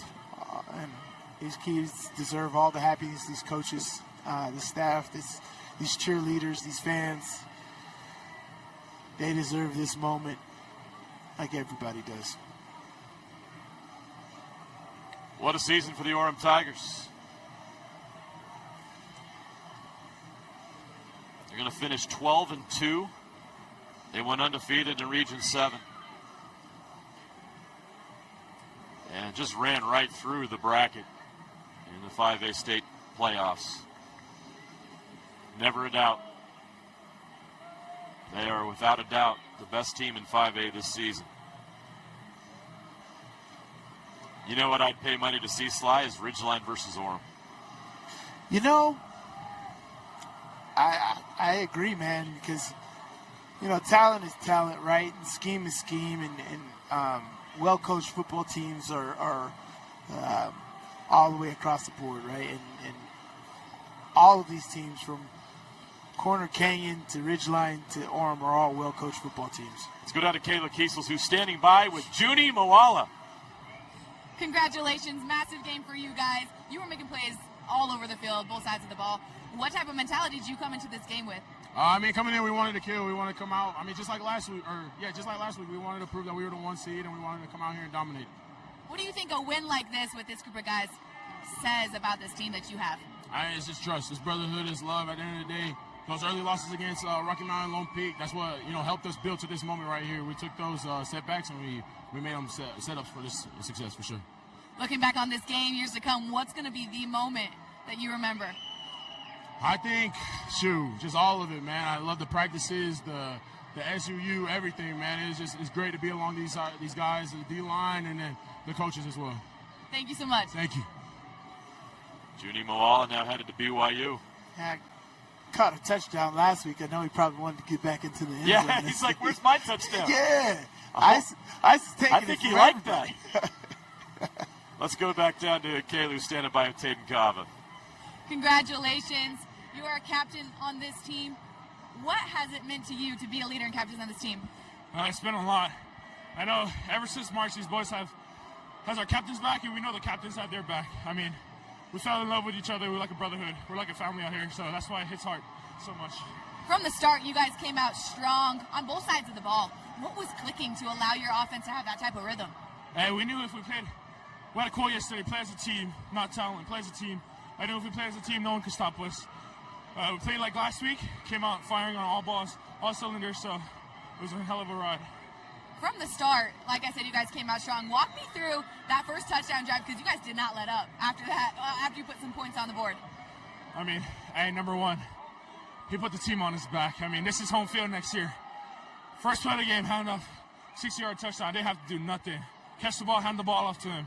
Ever since, they never looked back. Offensive tutty, defensive tutty, special team tutty. Put his team on his back. That's what he does. Hey, congrats. Go enjoy this win. Thank you. Thank you. Thanks, Kayla. He makes a great point about Isali. Touchdown on offense, touchdown on defense, and a touchdown on special teams. Kayla's going to try to grab Isa here as soon as possible before we wrap things up here, because we've got to hear from Isali. But that was an all-time state championship performance for me. That was phenomenal. Yeah, man. Big-time players make big-time plays in big-time moments, right? It's the old Coach Anderson statement, and I know it still reigns true over a lot of things. And he's just been absolutely terrific tonight. And as I said, man, I cannot wait for him to do that in Utah Utes jersey. Let's hear from the 5A championship MVP right now, Isali. Kayla. Hey, congratulations. First, walk me through this game. What was going through your head? What was the mentality throughout the game?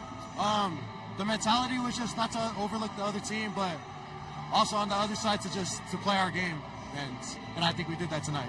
You had complete control and dominance on offense and defense, but what was the key to that strength in the backfield? The strength of the backfield is, I think it all starts up front with our O-line, our D-line just dominating the trenches and all that. But yeah. You made a huge play in the beginning. Walk me through that play, because you didn't let up the rest of the game, so it started in the beginning with you. Yeah, my O-line stepped up this playoffs, and they were creating gaps that I could run through, and yeah, it was really good. What's your experience been playing with this group of guys, and what are you going to look back on and remember most? Probably something I'm going to look back on is just, we come from a team of a lot of different schools, and just coming together throughout the season and all the hard things we went through, and yeah. Thank you so much. Congrats. Thank you so much. And I like the confidence that Orem had, Sly. They had those state championship hats ready to go there. Already made. You can buy one of those right now at the Orem High Team Store, I'm sure. 42-7. Orem wins the state championship. Real quick, Sly, some final thoughts on everything this season. It's been a fun ride, and we complete that ride right now tonight. Man, I'm just extremely happy to be calling these games, man. I feel at home with knowing these players, from we talked about Graham Livingston and Nate Dolly, right? Starting as freshmen. They're seniors. We feel like we've been calling their name for years, and to see them go to the next level, and as we've seen with a lot of these guys. And I feel like a part of their journey in calling that. So it's very special to be a part of KSL and Game Night Live and making these kids next level a part of our careers and lives. And I love UHSA football. This has been a terrific job, and as you mentioned, throughout the year, it's been all hands on deck. We couldn't do this without the referees, without the administrations, all the high schools that we go to that embrace us as we come in and cover these games is absolutely terrific. The student sections that we cover year after year, and especially this year, has been absolutely awesome. The playoffs this year were terrific, and of course all the state championships. Hats off to you guys. You guys have done a tremendous job of hard work in the offseason and paid off all the way to the turf here at Rice-Eccles Stadium. So absolutely happy to be able to call these games. Sly wouldn't want to do it with anybody else. It's been a fun season, brother. Appreciate you. Appreciate Kayla Kiesel down on the sidelines. She did a great job during these semifinals and finals. Also got to shout out our Game Night Live crew. Oh, yeah. They have been working so hard all season. Got to mention it by name. Kyle Brinchley, Sean Calloway, Carson Brewerton, Emil Carlson, Tito Nani, Steve Breinholt, Nathan Reiser, and our director, Ty Weeks, our fearless leader down in the truck. Guys, a salute. Thank you so much for your hard work all year. And I also want to give a shout-out to Dane Stewart and Jeff Hansen, who work tirelessly with KSL Sports Rewind. They are a trusted source of high school sports news in this state. They're the go-to. You guys are the best, and we're going to turn it over to you right now. As we say so long this season, we toss it to you guys down on the north end zone. The KSL Sports Rewind guys will wrap things up right now. So long, everybody.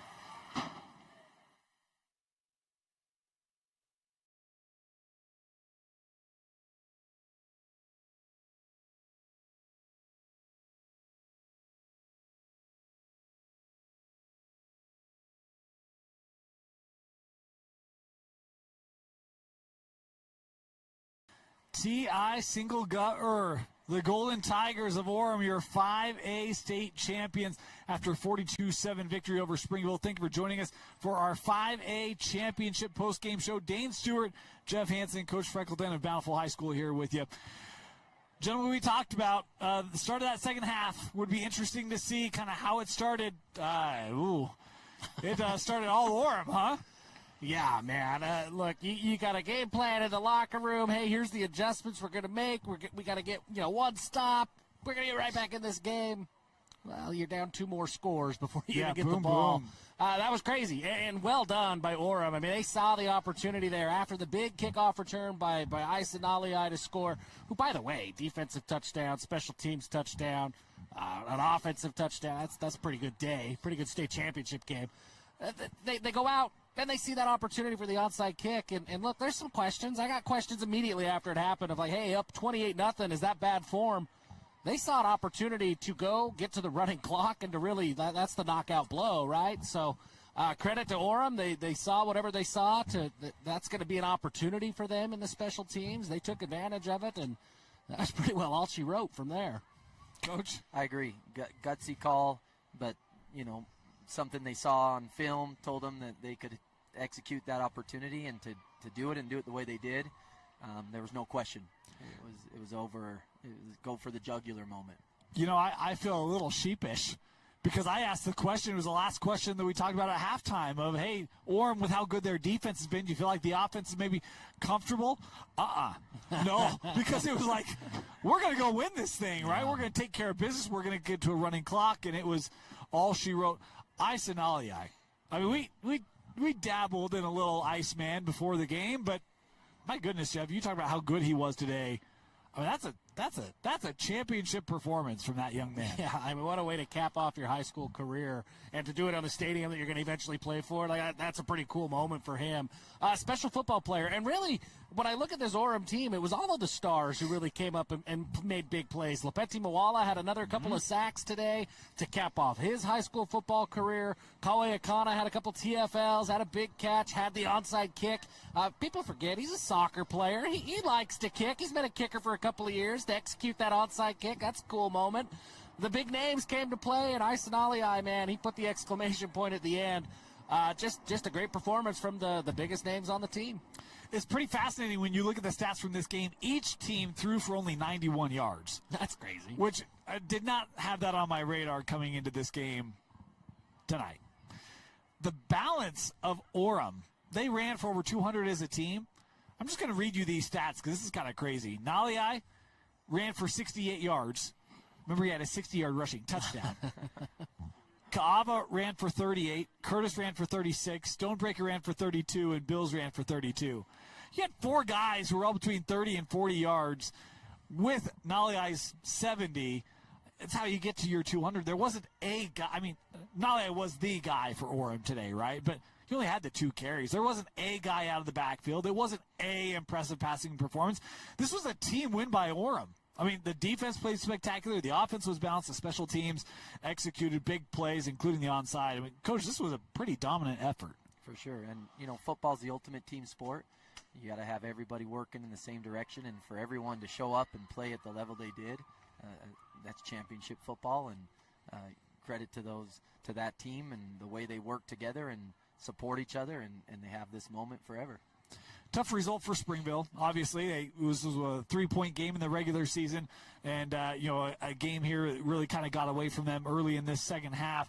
Nafahu still had a great game, 107 yards for him running the football. Valetti only ran for 43. That's an impressive effort by that Timview. I'm sorry, Orem.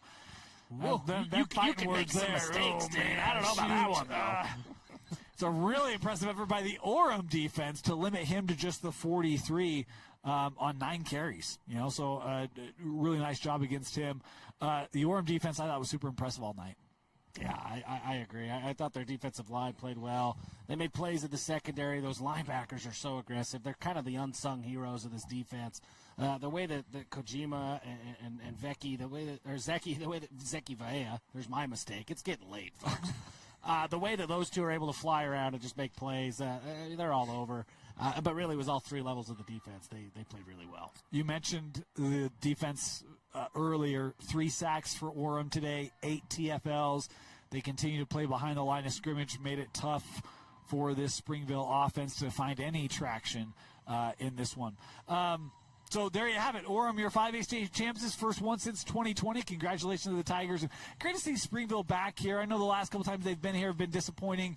Coach Valetti and company, they'll get that going. But, man, I love the effort, love the fight. Jeff, when we saw the bracket, it was like, that Springville team, they're tough. And we expected them to make a deep run. They did. Coach, you talked about how well they are coached. Really impressive year for Springville. When you guys think back on 5A this season, how would you summarize the year for this classification? From my perspective, I think that the balance that 5A had, it was probably the most competitive classification that we had.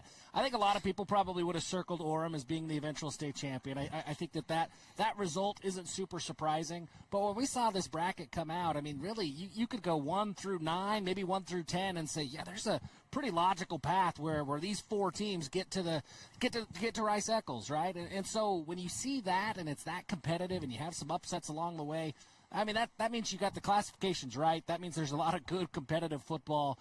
And so that's my big takeaway, really, from all of 5A, is there was just really good football. You didn't just have the 2 or 3 dominant teams that just beat everybody up. You had some teams like, I look at a Brighton team that started the year off slow and they had to figure it out. Bountiful, right? Had some ups and downs, and then they came together late. I just think it was the most competitive and most complete of all the classifications. I think 5A was a ton of fun this year. Coach? Yeah, it was always, you knew that you had to show up and play your brand of football. You felt like you could win football games. I think there's a lot to be said about each program. Great coaches, great kids, and it just builds the high school football. High school football in Utah is great football. We have great coaches, great athletes, and I think in 5A it was a lot of fun because you felt like if you could piece it together at the right time, then you could give yourself an opportunity. And that's what it's about. It's interesting. We talked in the playoffs about how 5A was a little bit different than 6A. You think about, how this particular game and both these two teams not throwing the ball over 100 yards in this game. It was the running game, and really you can make that argument. That's still very prevalent in 5A, but I want to just run through something real quick in our last minutes of our 2025 football season. One of these things is not like the other, okay? Just going to go through a list. We'll see if you guys pick this up. 8-man, Rich. 1A, Kanab. 2A, San Juan. 3A, Cedar. 4A, Ridgeline, 6A, Corner Canyon, 5A, Orem.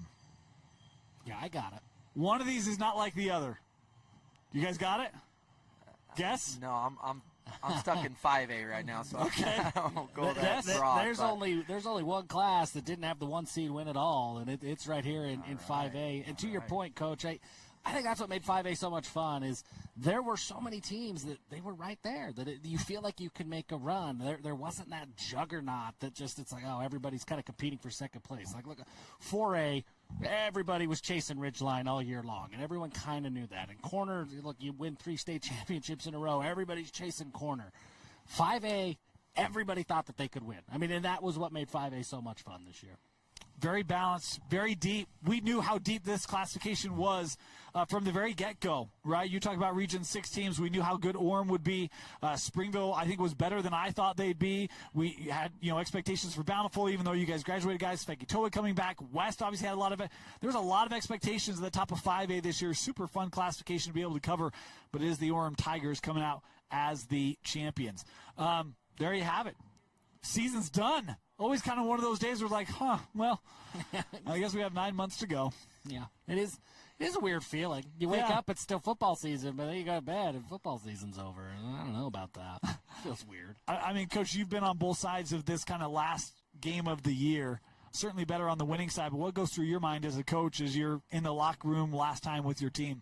You want to enjoy it, and each season is different and unique, and you really want to have that moment in life because you chase something all season and you work for a specific goal, and then it ends, and what's next, that's what everyone will face.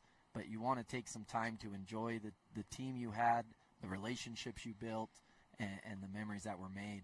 And to win it, to be able to celebrate with your loved ones, to Orem's out there right now and giving hugs, and cousins, aunts, uncles, grandmas, everyone's there, and those are moments that you never forget. And on the other side, when you lose and you've put in all this work, but you made it, that feels good, but the loss hurts. Yeah. And it's a learning opportunity and experience, and you take the lessons you can from there. So